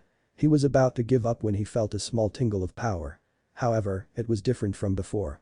Whereas the power from the dream was fiery and pulsed like a heartbeat, this felt calm and comforting, like so many nights spent staring up at the stars. He heard Thalia gasp and he opened his eyes, fully expecting to see another one of him standing at his side. However, he found himself looking up at Thalia, who had leaned over with strange gleam in her eye. Hey, he asked. How did you get so big? I didn't, Thalia said, voice holding plenty of amusement.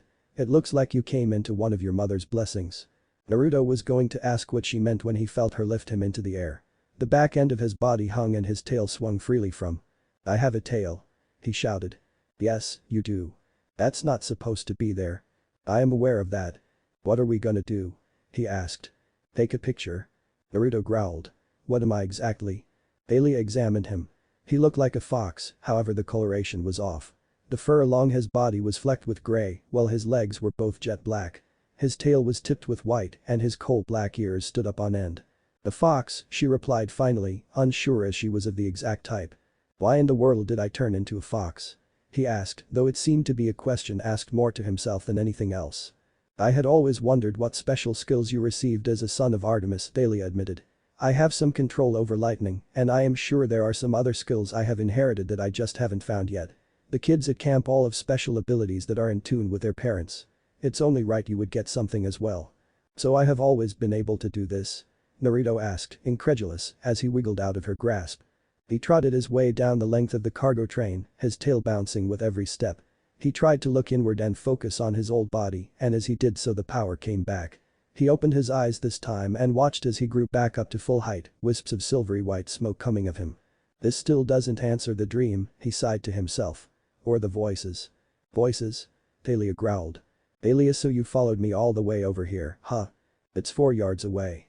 I wanted a private moment. You're an idiot, she growled out again. Voices. You didn't say anything about voices before.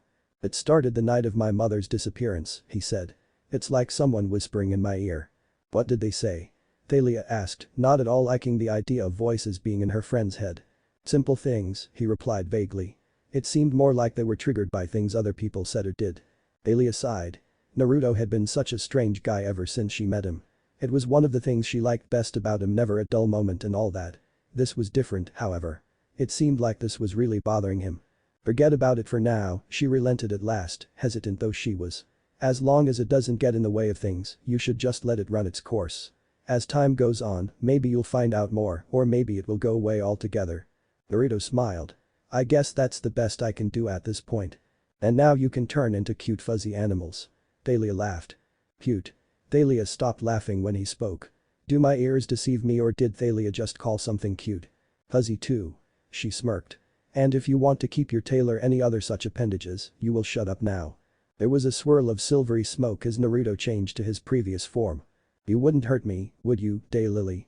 He whimpered, his bushy tail curled about his cowering form. Thalia looked down at the fuzzy creature with intent to either kill or cuddle when the stalemate was broken by the intrusion of a familiar voice. How did that get on the train? Percy asked, having just woken up and emerged from his car. Funny, I was going to ask the same thing, Naruto replied and laughed as Percy jumped back, understandably not having expected to hear the fox talking. Naruto? He asked hesitantly, recognizing the voice. I can understand why you would not recognize me, Naruto agreed.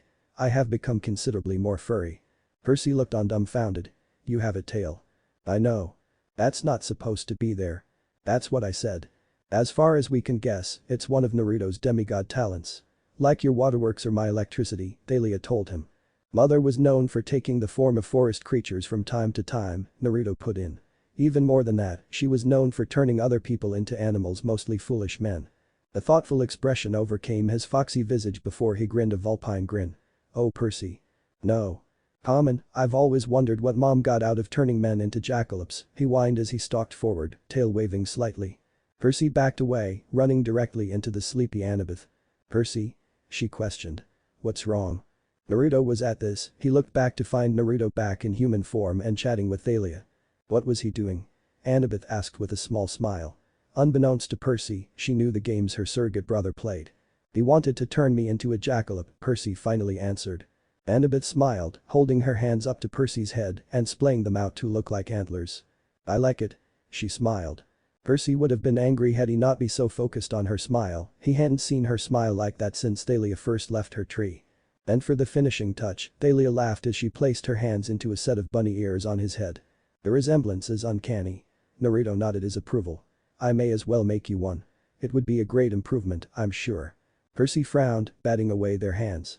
I'd rather you not turn him into an antlered jackrabbit, Naruto, Annabeth admitted with a laugh. The blonde grinned. To be honest, I am not sure I can. After another hour of travel, the train came to a stop in a small town nestled into the mountains. Welcome to Cloudcroft, New Mexico, Bianca read off the large worn sign that hung above the walkway of the deserted train station. The roofs of the cabins and cars were heaped with snow, and more dirty mounds lined the roads. The wind was harsh and cold, even to all those presently donning their respective cloaks or jackets. How do you normally get around? Percy asked, eyeing the cloak Naruto was wearing. Excuse me? Naruto asked, confused by the question. Well, the green-eyed boy began. I don't think it's really normal for cloaked figures to roam the streets of New Mexico. Bianca took a moment to inspect her teacher and found that his appearance was rather otherworldly. Then again, so was hers. I simply stay away from cities altogether, he replied. How? Percy asked. You have to have passed through some small towns or something. Naruto took on a thoughtful expression. How do you think that my mother gets around? Naruto asked. She, Naruto elaborated, is a goddess. Her hunters, immortal though they may be, are not. Percy sighed. I don't know. You still do not fully grasp the intricacies of the very world you live in. Naruto stated. In this world, there are many things that you may not understand and many more that you will never be able to. Naruto walked forward, heading for the center of town. How an immortal goddess and her band of hunters enters Central Park unseen is one of them. Percy shrugged and began to button up the golden brown duster he was wearing. That jacket, Naruto said, startling the boy as he suddenly appeared before him. The pelt of the Nemean lion. Yeah, Percy said, we ran into it at the Air and Space Museum. Zoe was the one who killed it, but she and C. Do not question her judgment, Naruto chided as he ran the cloth of the color between his fingers. If my sister believes you earned this pelt then I am sure you did. Percy nodded, noting that this was the first time Naruto had spoken to him so evenly and with, dare he think it, a slight twinge of respect in his voice. Do not take this off unless you need to. It will protect you from all but the strongest of blows. With that, Naruto turned and proceeded to follow the others into town, Percy following behind him. The group came to a stop in the center of town. They could basically see the entire town from that spot. A school, a bunch of tourist stores and cafes, some ski cabins, and a small grocery store. Great, Thalia muttered, looking around. No bus station. No taxis. No rental cars. No way out. There's a coffee shop, Annabeth offered meekly, one hand over her stomach. Yes. Zoe agreed. Coffee is good. And muffins, Bianca put in with a hopeful smile. Okay, Thalia sighed. You three get some food. Percy, Naruto, and I will check out the grocery store, maybe they can give us directions. They agreed to meet in front of the store in 15 minutes and hopefully by then they'd be ready to leave town. From the clerk, they found out a few important things about Cloudcroft. There wasn't enough snow for skiing, the grocery store sold rubber rats for $1 each and there was no easy way in or out unless you had a car. You could call for a taxi from Alamogordo, the clerk said doubtfully. That's down at the bottom of the mountains, but it would take at least an hour to get here. cost several $100s. The group gave up, opting to exit the establishment, but not before Percy purchased a rat from the glum store clerk.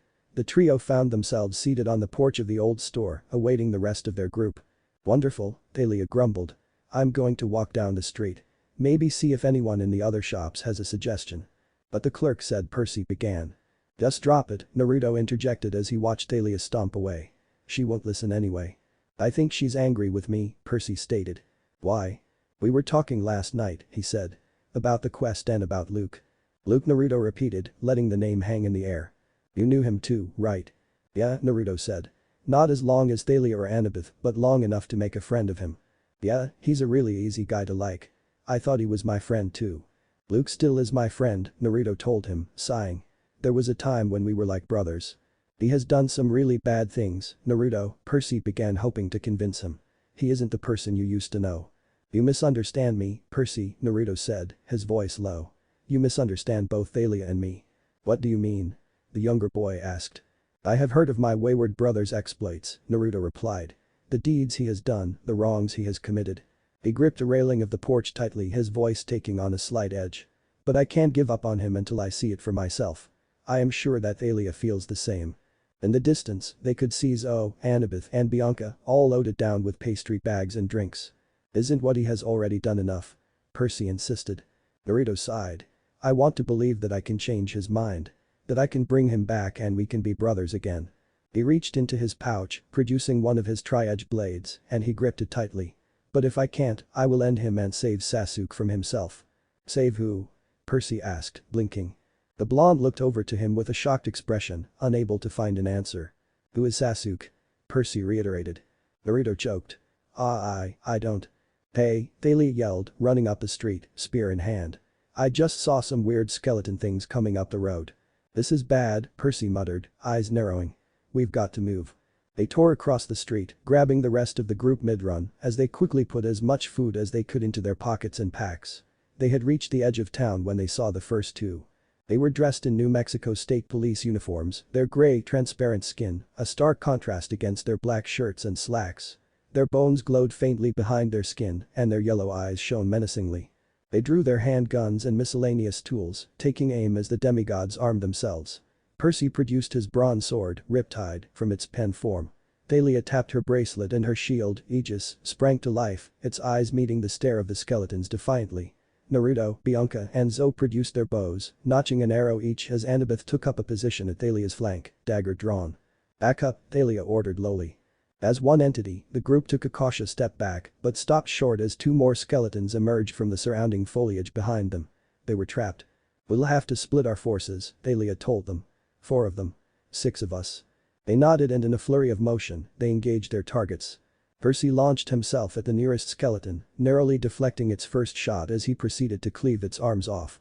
He then pivoted and slashed the creature in half at the waist. At that moment, the skeleton next to him opened fire, hitting him square in the back. "Percy!" Annabeth cried, deftly separating the skeleton's hand from its arm, causing the gun to clatter to the ground. He grunted and rose to his feet as a bit of distorted lead fell to the ground. Gotta love that Nemean lion pelt. Meanwhile, Thalia had charged one of the other skeletons, their bullets bouncing harmlessly off her shield. With a grunt, she batted the skeleton's head from its body, but the beast kept coming, independent of its head. On the other side of the battle, the archers of the group were frantically firing arrows, only to have them fly straight through the enemy's bodies. "This is getting us nowhere," Naruto grunted as he watched the one that Percy had felled reform. "There must be some way to take them out fully." As if answering his prayer, one of the skeletons was struck by an arrow in the chest and burst into flame, leaving behind only a pile of ash and a police badge.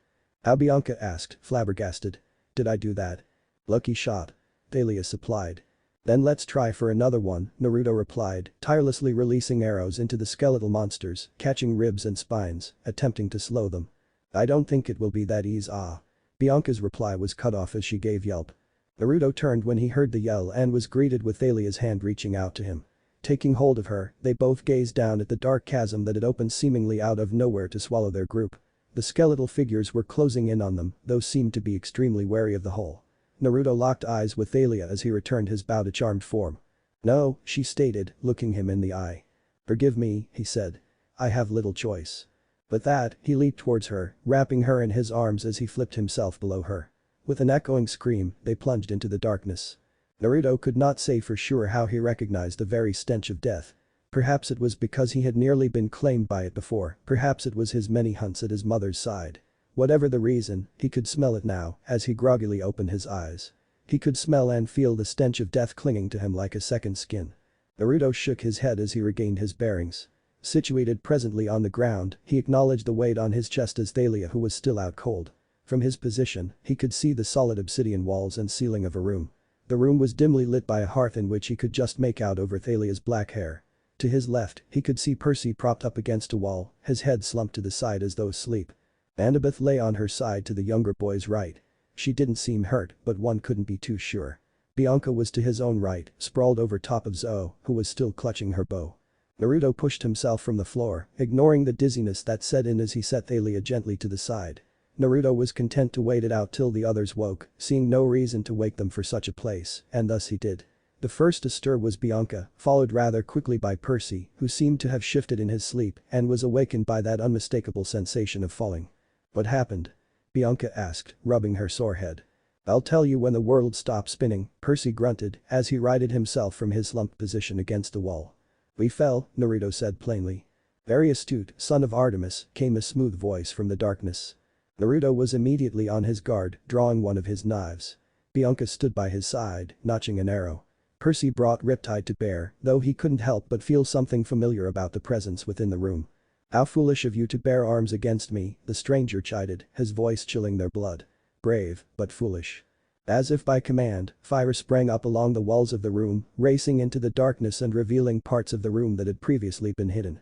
A scant 10 yards from their position was a throne of miscellaneous bones, and human bones made up the gigantic seat. That fact, however, was not nearly as intimidating as the being seated in the throne. At least 10 feet tall, the immortal was an imposing figure, with his pale complexion and coal black eyes. His ebony hair, straight as an arrow's shaft, flowed down to his shoulders, framing his face and giving it a shadowed look. He wore a crown of braided gold upon his head, and adorning his body were silk robes of the darkest onyx. If one looked carefully, then they would see that the robe would shift, and one could almost make out the faces of the many tormented souls sewn together to make it. "Lord Hades," Naruto spoke, offering a slight bow as he returned his blade to its pouch. "You must wonder why I have brought you here," the god spoke. The three of them nodded. "Truth be told," Hades began, his eyes shining as they bore into Naruto. "I care very little for your kind." "Demigods?" Naruto questioned. "No," Hades said, his voice full of twisted mirth, as if laughing at his own joke. "Demigods are some of the only entertainment that I have in my station. Every 100 years or so, one of them comes down here for one quest or another, and of course, sending my many pets to hinder the heroic acts of my many nieces and nephews." Hades smiled. "I am rather fond of demigods, so long as they serve there," the god said, voice becoming more icy still. "I do not care for you, shinobi." Shy Naruto began, only to grip his head from his searing pain. "Congratulations, you are now a proud shinobi of Konoha." When the pain subsided, he met the death god's gaze. "You know." "I know a great many things, child," Hades spoke evenly. "These visions," Naruto clarified. "You know where they come from, don't you?" "I do." Hades agreed. "You are a rare case, Naruto Namikaze. Born to a world not your own, living a life so unlike your original." "Are you saying I was reincarnated?" Naruto questioned. "No, that would be far too simple, not even worthy of mention." Hades laughed such a sinister laugh. "Then what?" "This information comes with a price." Naruto grit his teeth, looking back to his comrades who were looking on silently. From the corner of his eye, he met Thalia's electric blue gaze with his own. Shaking his head, he turned back to the god before him. "What is it you want, Lord Hades?" Hades stood from his throne and in a single stride, he was 4 feet from them and had adjusted to a normal human size. "I want the return of my daughter," he spoke, eyes shining. Naruto looked shocked for a moment before regaining his composure. "Who has taken her?" "You have." "Wah." "That damnable oath," Hades clarified. "Nullify her apprenticeship with you. I shall take Bianca and in return, restore your lost memories." There was a pregnant silence. No one said a word as the information sunk in. Bianca and Nico D'Angelo were the son and daughter of Hades. Zo, who seemed to have awoken sometime earlier in the conversation, nodded as if this answered some sort of questions for her. "Father," Bianca whispered. Hades turned, meeting the girl's teary gaze. Naruto noted that, if for only a second, his gaze softened and his eyes that were like cold dark steel, shifted to that of frigged ice. For a god of his type, such a thing was quite the sign of endearment. Wait, Percy spoke. Does that mean that Hades broke the oath as well? I did no such thing. I am not as foolish as my brothers, Hades interrupted with a damning glare. Bianca and Nico were born many years ago and were hidden away for their own protection. If they were born before the oath, where could you have placed them that they would not age as they have? Naruto questioned. The lotus. Annabeth shouted, drawing attention to her now conscious form. Of course, Percy agreed. There were guys from before my grandparents were born in there. The Lotus Hotel kept their existence unknown, protected them from monsters, and allowed me to reveal them when I was ready, Hades said. You left us? Bianca asked, shaken. It was not my intention, Hades spoke in a rare show of kindness. Zeus had already tried to kill you once, having taken your mother away from me, and I did what I had to do. His eyes shifted to Thalia. But my brother still managed to keep her alive. It was you who sent those monsters after us. Thalia said with rising anger. It was indeed, Hades said shamelessly. Your father had wronged me, and I could not just take it lying down. So it was because of you that Naruto. Thalia trailed off. Ah yes, young Naruto's valiant death. Hades chuckled. I had no quarrel with Artemis. I saved him from the cliffside and hid him away, then released him at the same time I had my children released from the lotus. You nearly killed him. Thalia yelled. If I am not mistaken, it was you that did that, Thalia Grace, Hades replied evenly. Thalia stopped short, her voice caught in her throat as she struggled desperately for a response. Was it not you who rushed into battle so haphazardly? Hades questioned. I. Was it not you who was cornered by the Hydra? I didn't want it to happen that way, Thalia said morosely. Cliffside night of Naruto's death. Thalia cried out in pain as she was knocked onto her back. Her shield lay off to the side and her spear somewhere near the forest's edge. Above her, standing over a story tall was the Hydra, 9 serpentine heads snapping and dripping with acidic saliva. Thalia. She heard Luke yell in desperation. Naruto. Annabeth cried. Naruto. The beast before her gave a mighty lurch as it began to drag itself towards the cliff's edge, a rope pulled taut around its tail, dragging down to the rocks below. Naruto appeared at her side, helping her to her feet. Almost bit the big one, eh, Daylily? He smiled. Naruto. Thalia winced. I should have listened. I was stupid to think we could take a Hydra. It's okay. Naruto quieted her. What are friends for? Thalia smiled, all too happy to have Naruto by her side, before she looked forward, only to see the horror-stricken faces of Luke and Annabeth. She felt a hard push against her back as she fell to the ground. Turning quickly, she found a sight that would haunt her dreams for the next month before her ceiling. Naruto stood still, that same smile on his face, an arm outstretched, the other along with the top left half of his chest in the mouth of the Hydra. He coughed blood, the sticky red substance spewing from his mouth as he regarded his friends one last time. Go, he whispered, and then like a whip, he was snatched over the cliffside. Thalia fought her way to the edge against Luke's pleas for them to heed his words. Below, she could see the last remnants of the Hydra floating away to the sea, a cloud of golden dust. But no Naruto. And as she stared at the rocks and the foam and the crashing waves, Thalia Grace did something she hadn't since she'd left home. She cried. And. It was a mistake, Daylily, Naruto told the shaking girl soothingly. I already forgave you. I'm here now and that's what matters. What of the deal, Naruto? Hades asked. Naruto looked up at the god, but he stayed in his position, hands on Thalia's shoulders. That would be up to Bianca. Hades looked to his daughter who had remained silent up to this point, contemplating what to do. What about Nico? She asked. Hades shook his head. I will only take one of you. Nico will have to learn at the camp. But why? Bianca cried. To learn the ways of the underworld is very involved teaching. If I were to split my focus between two, it would take years, Hades replied simply. Bianca looked down. Then why me? She whispered. Then the unthinkable. The Lord of the Underworld sighed. You look so much like Maria, he said softly. Mother, that was Mother's name, wasn't it? Why can't I remember? The side effect of the lotus, but your memory should come back eventually. Bianca nodded, looking over to her teacher. She clenched her fists, vaguely surprised to find her right one still gripping her bow. Looking down at its sleek ebony finish, her eyes lingered on the bronze feathers, and she smiled. You sent the Stymphalian bird, didn't you? She asked. The god nodded. Bianca smiled. Then you have done enough for me. I have found my place. Nico, on the other hand, he needs you. I'm all he's ever had, or at least all he remembers having. He needs a father more than a sister. Hades looked pensive for a moment. He had never thought she would turn him down. The god inwardly sighed. It must have been her mother's undying influence in her. Maria was always a very family-oriented woman. That was the reason why he had stayed around her for so long. She did everything in her power to ensure he was a part of their lives. She made so many sacrifices. It seemed it was his turn. He wanted to train his daughter who looked so much like his Maria, but he had a son that needed him, and he would begrudgingly admit that she was in capable hands. At least to himself. Very well, Hades relented finally. He snapped his fingers and in walked a familiar, skeletal figure. This one wore what looked like tattered army fatigues and an old army cap. It walked forward, holding in its hands two items. They were two daggers in black sheaths, the handles 4 inches long and wrapped in black leather. Bianca pulled the blade and found it to be a deep black that matched her eyes. That is Stygian iron, Hades told her.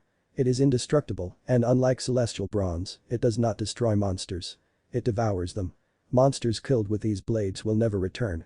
I will not be teaching you as I do your brother, but if you practice, you should be able to summon Stygian iron and therefore summon my soldiers to battle. Thank you, father, Bianca said softly, strapping the identical blades to her sides, one at each hip. Your quest has just begun, daughter, Hades spoke harshly. Do not thank me just yet. This excursion has cost you precious time, has it not? Bianca looked slightly taken back, then nodded. Harshness was just her father's way, after all, and there was no sense in taking offense from it. It would be best that we make haste. My lady's situation may grow graver by the minute, Zoe agreed. Hate to break it to you, but we are in the underworld. The nearest exit is LA, Percy offered. We don't have time for that, there must be another way. Naruto searched his mind desperately for an acceptable answer, but was coming up frustratingly blank. Guys, Thalia asked. Is it getting darker in here? The others looked around and found that, indeed, the room had returned to how it was before, and the only light came from the small, center hearth. They looked to where they knew the throne was, and all but Bianca shivered involuntarily. It was then that they knew that Hades, lord of the underworld, had eyes darker than darkness itself. The two orbs stared out at them, regarding them each in turn, before looking to Naruto. Keep her safe, or I will come for you, Hades stated. And to the rest. The darkness became complete as the hearth went out, as if it were a candle extinguished by an errant breath from a higher being. Oh, right. Try not to die. I don't think I could stand the sight of you for a while yet. Dead demigod jokes always quite the hit at parties. The tinder had been set. Now all that is needed is a spark to light the fire in his heart. Chapter 6. What was lost? Naruto grumbled to himself as he woke for the second time from a Hades-induced slumber. He stretched his back and rubbed his sore neck. Seems the lord of the underworld couldn't be bothered to arrange a soft place for them to awake. No, instead the sight that greeted the young hunter was that of a sprawling desert and worn highway littered with potholes. His companions began to stir, each of them moaning in discomfort and rubbing sore limbs. They had been deposited in the parking lot of an old, abandoned fast food joint. The doors and windows were boarded up. Not that that would keep anyone out, as the wood was weak and brittle from years of desert windstorms. Next to that building was an equally worn post office with a large white sign that read Helaclo, Arizona. The sign itself looked to be standing on its last leg, and a few of the letters were sitting at odd angles. Behind, a cluster of buildings smaller than that of the smallest of towns was nestled. And beyond that was what one might guess was a small range of hills, but upon closer inspection seemed to be piles and piles of junk. Old cars, appliances, and just mounds of scrap metal piled atop each other for miles. Percy gave a low whistle. Whoa. Something tells me we aren't going to find a rental car here, Thalia muttered morosely. At least we are farther west, Annabeth put in, trying to sound optimistic. Hades could have sent us anywhere really. The question now is. Where do we go next? Bianca asked. West, of course, Zoe said. Naruto nodded with a frown. I don't like it, but it's the best plan we have. All we have to go on is this prophecy, traveling blindly west. The sun hung low in the sky, and Naruto shook his head with a heavy sigh. We'll rest here for the night and in the morning, we'll just continue heading west, he said, fixing his gaze on the hulking piles of scrap in the distance. They wasted no time setting up a makeshift camp. Zoe produced sleeping bags and foam mattresses for 6 in no time. Naruto smiled at the slightly bewildered look on Percy's face. It's the same concept as my bow or your sword, he told the boy. It's smaller inside the pack than when it's taken out. Percy nodded. Pretty handy. By the time the bedding was situated, Percy and Annabeth had returned with firewood they had scavenged off the windows of the restaurant.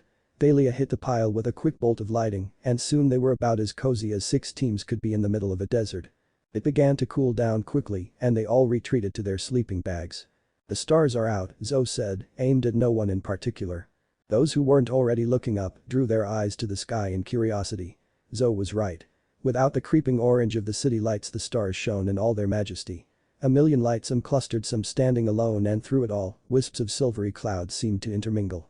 Amazing, Bianca gasped, voice alight with wonder. I've never actually seen the Milky Way. This is nothing, Zoe said. In the old days, there were more.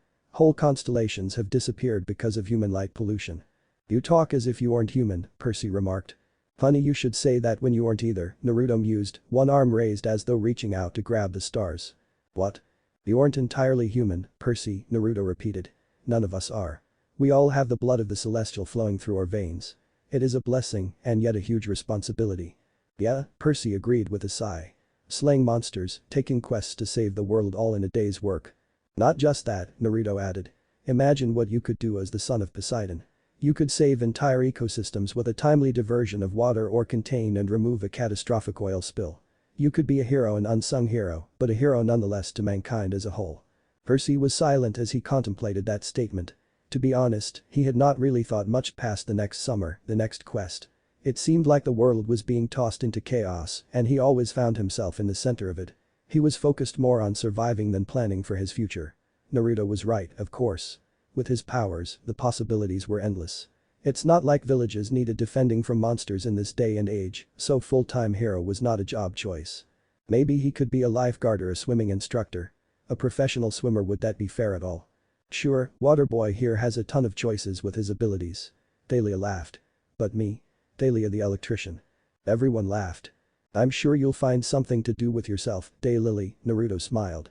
I already know what your job is going to be, Naruto. At an all-inclusive petting zoo. Thalia smirked. I would agree, Naruto said as silvery smoke surrounded his form, causing it to shift. But I don't really feel much like becoming a goat, growled Naruto, having let his form take on the likeness of a Bengal tiger. It weirds me out when you talk as an animal.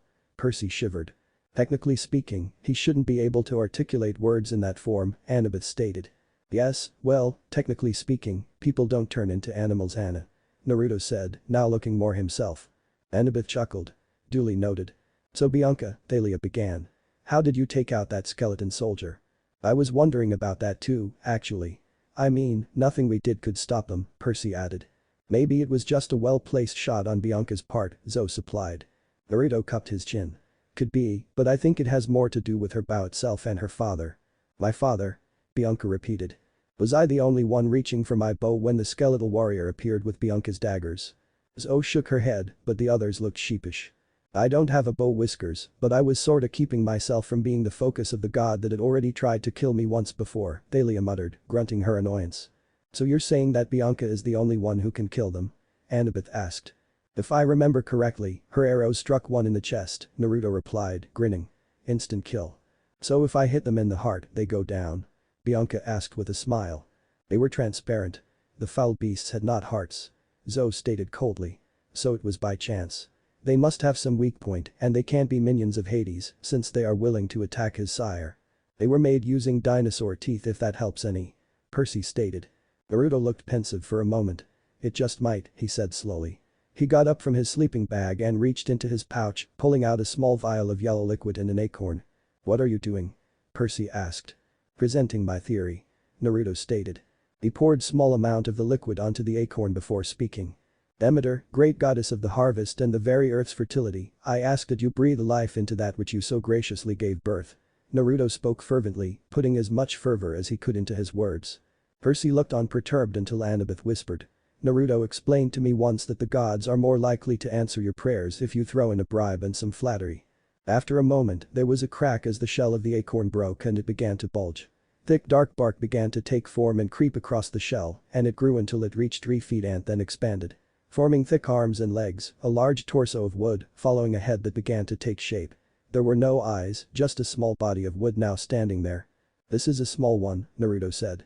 But then again, I only have so much amphisbaena venom. Best not to waste it. Naruto took out one of his 3-pronged knives. This is basically how those things were summoned, I would say, though probably not with the express consent of the underworld. The little wooden man walked towards Naruto, who swiftly buried his blade in its forehead. The little guy stopped dead as roots took form, breaking straight through the concrete below and taking up a home in the soil beneath, still blessed by the goddess Hestia. If you strike the origin, in this case the acorn, it is defeated, Naruto explained, turning back to the group. So we just have to shoot it in the teeth, Bianca stated. No, Zoe began. That is the first time I hath seen anyone invoke the aid of Demeter, however it is plain to see that Naruto chose the location of the origin. Right, for all we know the tooth for each is located in a different place, our best bet is to run rather than fight. Naruto frowned, his grip on his blade tightening. "Be calm, child," Zo said, placing a soothing hand on his shoulder. Naruto sighed heavily. "Running is not something that sits well with me, sister. You know that." "Naruto," Annabeth spoke up slowly. "Sometimes fleeing is the best choice." "You live to fight another day," Percy offered. "I understand very well the wisdom in a tactical retreat," Naruto relented. "However, in this case, we are simply running. If mother wasn't in need, we could take the time to set a trap or ambush. But no. Instead we must run scared from these beasts." He holstered his blade with a small growl. "I am the hunter, not the prey." "Surely there must be," Annabeth began, only to stop as a blazing light came from down the road. Seconds passed in silence as the headlights made their way toward them on the road. With a barely noticeable squeak, a pale white limousine came smoothly to a halt and sat purring on the side of the road in front of the group. The back door of the limo opened right next to a confused Percy, and before a word could be spoken, he found the point of a sword at his throat. As the owner of the aforementioned sword got out of the limo, Percy began to back up slowly, feeling the point begin to dig uncomfortably into his skin. "Not so fast. Now are you?" There was a clang as the man swept his sword to the side, deflecting an arrow that was aimed for his arm. Standing there was a very imposing figure with crew-cut hair and a black leather jacket over a white muscle shirt. He was well built with the body of a classical warrior, all strong arms and a broad chest. He wore black jeans and combat boots, with a pair of wraparound black shades finishing off his look. "You got a lot of guts firing upon the god of war, kid," Ares spoke as he fully exited the vehicle. Naruto lowered his bow before replacing the arrow, which he had just notched, back into his quiver. "Until you made yourself known, I had no idea who was threatening our quest, uncle," Naruto stated coolly. "Naruto, Artemis's boy." Ares smirked. "I thought you were dead." "Rumors of my demise and so on," Naruto replied dismissively. "What I want to know, dear uncle, is why you're here. Don't give me that cold civility your mother taught you." Ares chuckled. "Truth is, you hate me almost as much as I hate the wet-head wonder here." "Hey," Percy interjected. "How could I hate you, uncle?" Naruto replied. "Some of my greatest hunts were of the beasts you set after me. Have you decided to finally forgo the semantics and challenge me head-on?" No matter how confident he was in his abilities, fighting a god was not a laughing matter, least of all the god of fighting. Ares had made a game of sending beasts after Naruto for the first few months after his initial separation from his mother.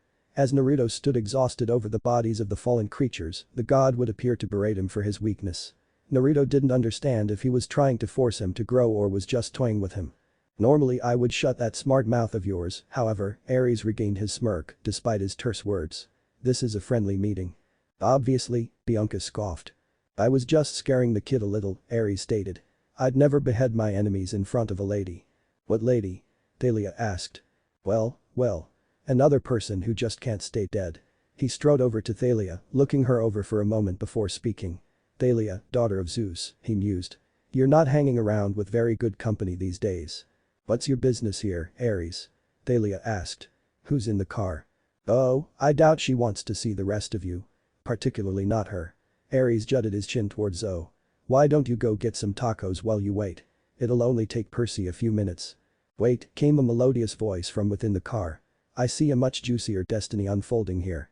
Bring cute little Naruto in, I can play with Percy later." "You heard the lady," Ares growled. "You go eat. It'll only take Lemonhead a few minutes." The others looked ready to argue, but Naruto silenced them with a wave of his hand. "Go. I can take care of myself. It will only take a moment."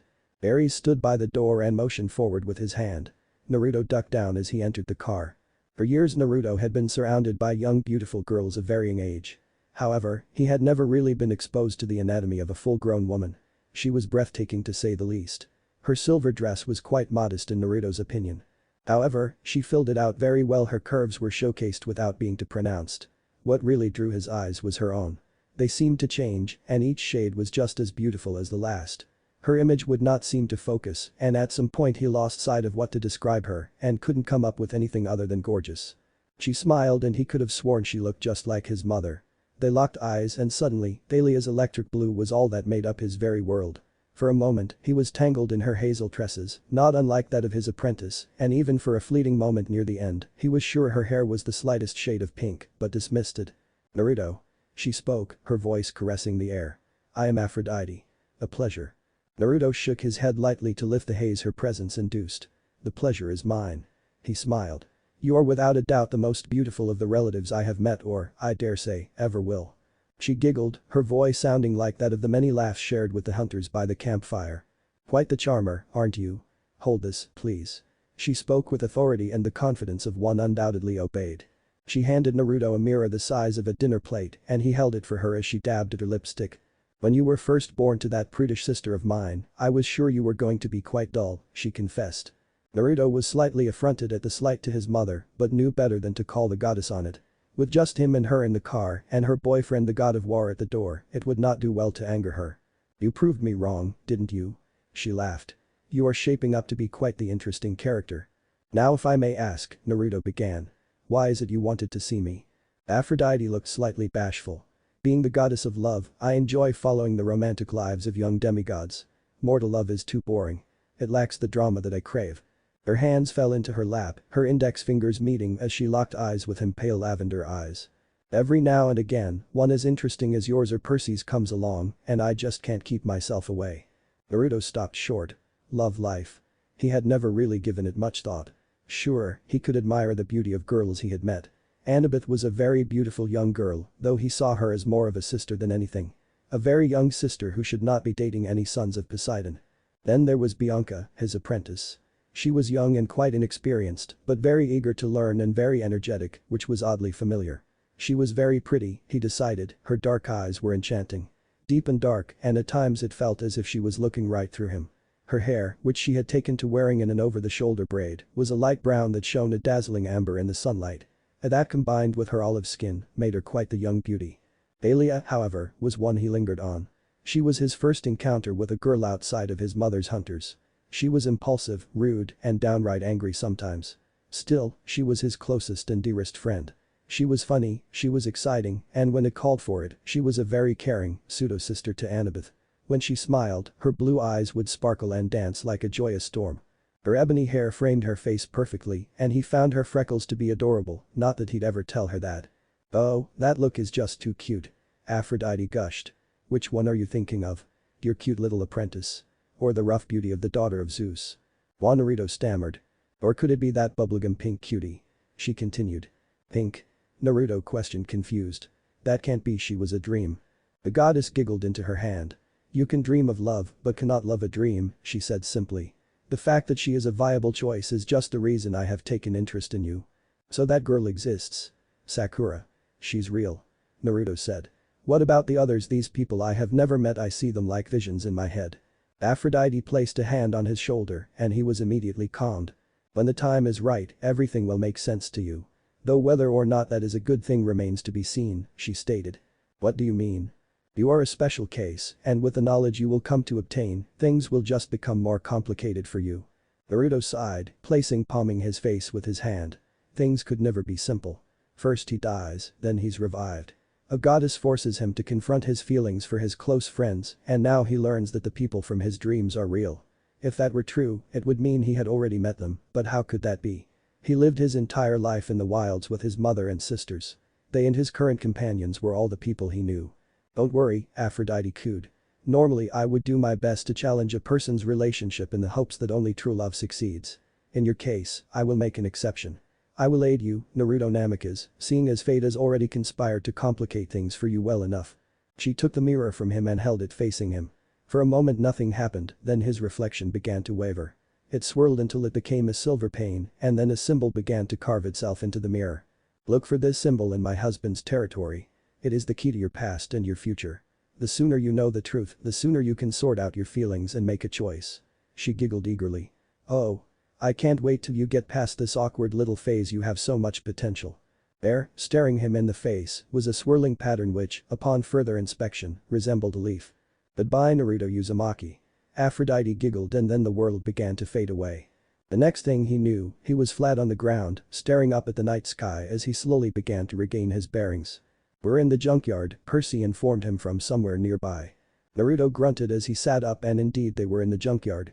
All around them were heaps of scrap metal, and upon closer inspection, Naruto could see many oddities scattered amongst the scrap. Old swords, shields, and various other weapons, most of which looked to be broken beyond repair. There were old cars, metal legs from human statues, busted chariots, and all kinds of mortal appliances. There were even crowns and jewels scattered about. What happened in that car, Whiskers? Thalia asked as she dusted off her clothing. I had an audience with Aphrodite, the goddess of love. Naruto replied simply. What hath the goddess asked of you? Zoe questioned. Naruto ran a hand through his hair, his eyes briefly ghosting over Bianca and Thalia in turn. Nothing, he said finally, lying though he may be, but Aphrodite's word swam in his head, always coming back to that name. Naruto Uzumaki. She warned me not to take anything from her husband's junkyard and that he is very possessive of these things. She also informed me of an object that I will need from this place, which means I will have to face whatever Hephaestus has in store for those who steal from this place. You mean we, Bianca corrected indignantly, hand on her hip. Your fights are my fights, teach. Well, I don't really trust Aphrodite, Thalia began. If it comes down to it, you know I have your back, Whiskers. Annabeth flashed Naruto a smile, and Percy took that as a sign to offer a thumbs up, and Zoe nodded her agreement with the statement as well.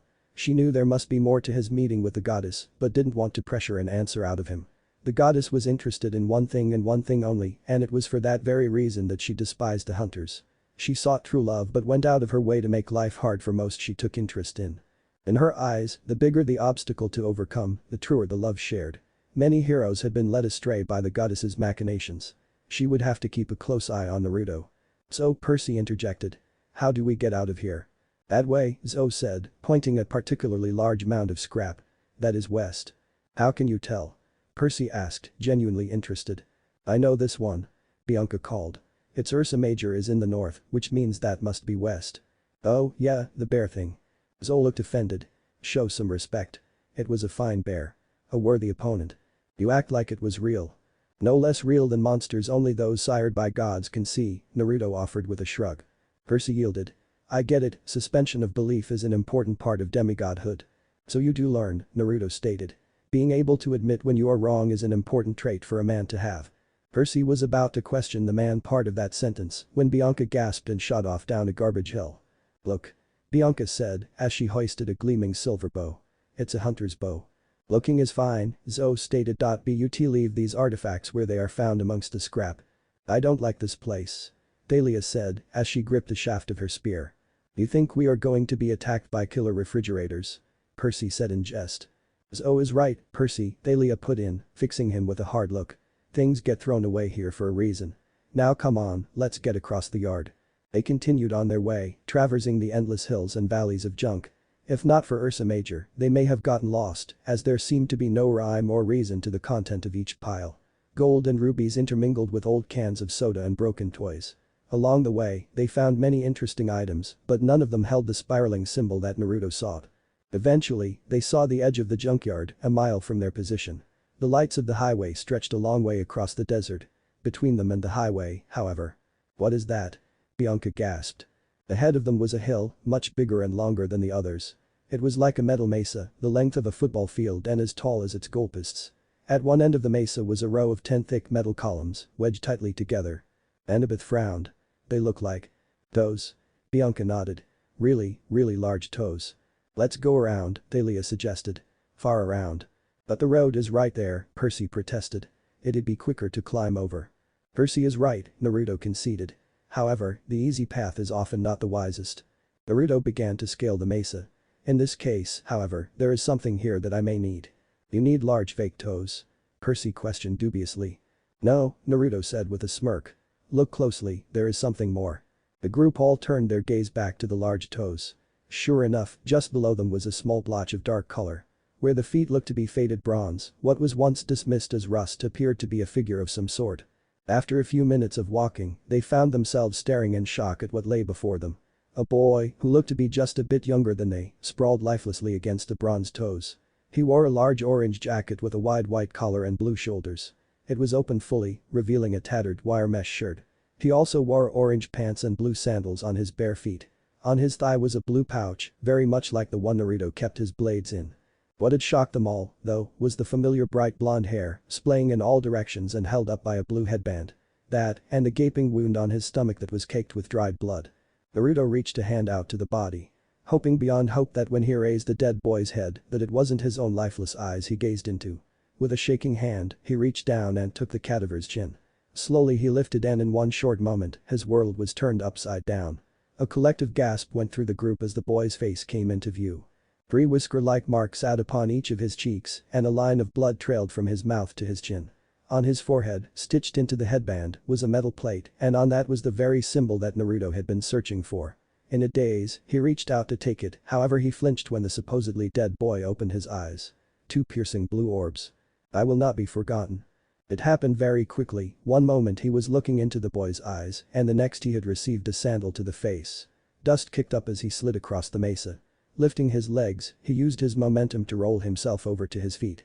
His companions rushed to his side, taking up positions and brandishing their weapons. Looking to where the boy once lay, he saw that the boy now stood atop one of the bronze toes. "Who is this kid?" Bianca asked. He launched Naruto over 10 feet with a single kick, Percy gasped, astonished. He looks almost exactly like him too. What's going on here? Annabeth questioned, her voice reaching hysteria. The boy in question was crouched low atop the bronze toes, glaring daggers at Naruto. "Who are you?" Naruto called, confusion clear in his tone. The boy growled, clenching his fist, before thrusting his hand out and pointing aggressively at Naruto. "The question here is, who do you think you are?" The boy yelled back. "My name is Naruto Namikaze, and I don't think that I know," Naruto replied, though his voice wavered slightly. "Uzumaki Naruto, genin of Konohagakure no Sado," the boy yelled, thumbing his chest. "I am the real deal, pretender." "Pretender? We're two different people." "No, you're pretending to be someone else. I am the real thing and I'll prove it to you." But that the boy leaped from the bronze toes and dashed towards Naruto. In response, he drew on his bow and took aim. "Stop," he called. The boy paid him no heed, instead crossing his hands into a symbol that Naruto remembered from his dream. Hajibunshin no Jutsu. In a poof of smoke, 3 more blondes appeared and in shock, Naruto released his arrow. It struck the chest of one of the clones who gasped, then exploded into smoke. Naruto put away his bow, taking out 2 blades in reverse grips. He met the small group of blondes as a black-shafted arrow struck another of the clones. "Hey!" called one of the blondes as he ducked a slash. "This is between the two of us." Naruto ducked to the side, lashing out at the passing boy, causing him to erupt into smoke.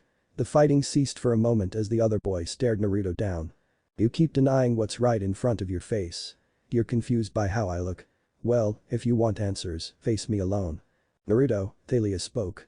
"This has something to do with that dream, doesn't it? I hadn't made the connection until he used that technique. It looks just like what you told me." "You should all step back a few yards," Naruto stated. "What? I told you, your fights are my fights." Bianca protested. "I can't let you take him on alone. For all we know, he is a one-man army," Thalia yelled. "Bianca, as your teacher, I am ordering you to stand down. Just like when you made your bow, some fights must be fought alone," Naruto said, eyes calm but serious, and left no room for further argument. Bianca nodded a bit sadly and began to put some distance between herself and the fight. "Hey Lily," Naruto said. "Please, I need to know." Thalia shook her head. She didn't want to abandon him again, but if she stayed, he might not get the answers he needs. With a heavy sigh, she collapsed her spear and followed after Bianca. "Kick his ass," she stated before she was out of earshot. Naruto nodded and sent a smile her way, before sharing a look with Zoe who nodded in return, a soft smile on her face. She, like Bianca, had a hand on her bow, ready to enter the fray should things go wrong. Annabeth looked like she wanted to argue, but instead took a page from Zoe's book. A hand on her bronze dagger, she too stepped back. Percy followed, fingering the cap of Riptide as he watched the proceedings. Naruto was good, he knew that much, but he had never seen him in a full-out fight. To be honest, he was kind of excited. "Okay," Naruto stated. "It's just you and me now, so if I win, you'll tell me what these dreams are." The other boy smirked as he made a hand sign and 3 more clones popped into existence. "It was never about winning or losing, it's about accepting the truth," he called out as his clones charged. Naruto ducked under a punch, simultaneously taking the clone's legs out. He brought his blade up just in time to block a slash from one of the other clones. They locked blades and Naruto shifted his grip, locking the opposing blade between the prongs of his own and lifting the strike high and to the right. With his left hand, he stabbed into the clone's stomach, promptly causing it to erupt. "Look out below," he heard the boy yell as a pile of angry blondes fell upon him. For a moment there was only a cacophony of voices as the many blondes piled atop Naruto. Then there was a yell and many puffs of smoke as a lone figure broke away from the pile.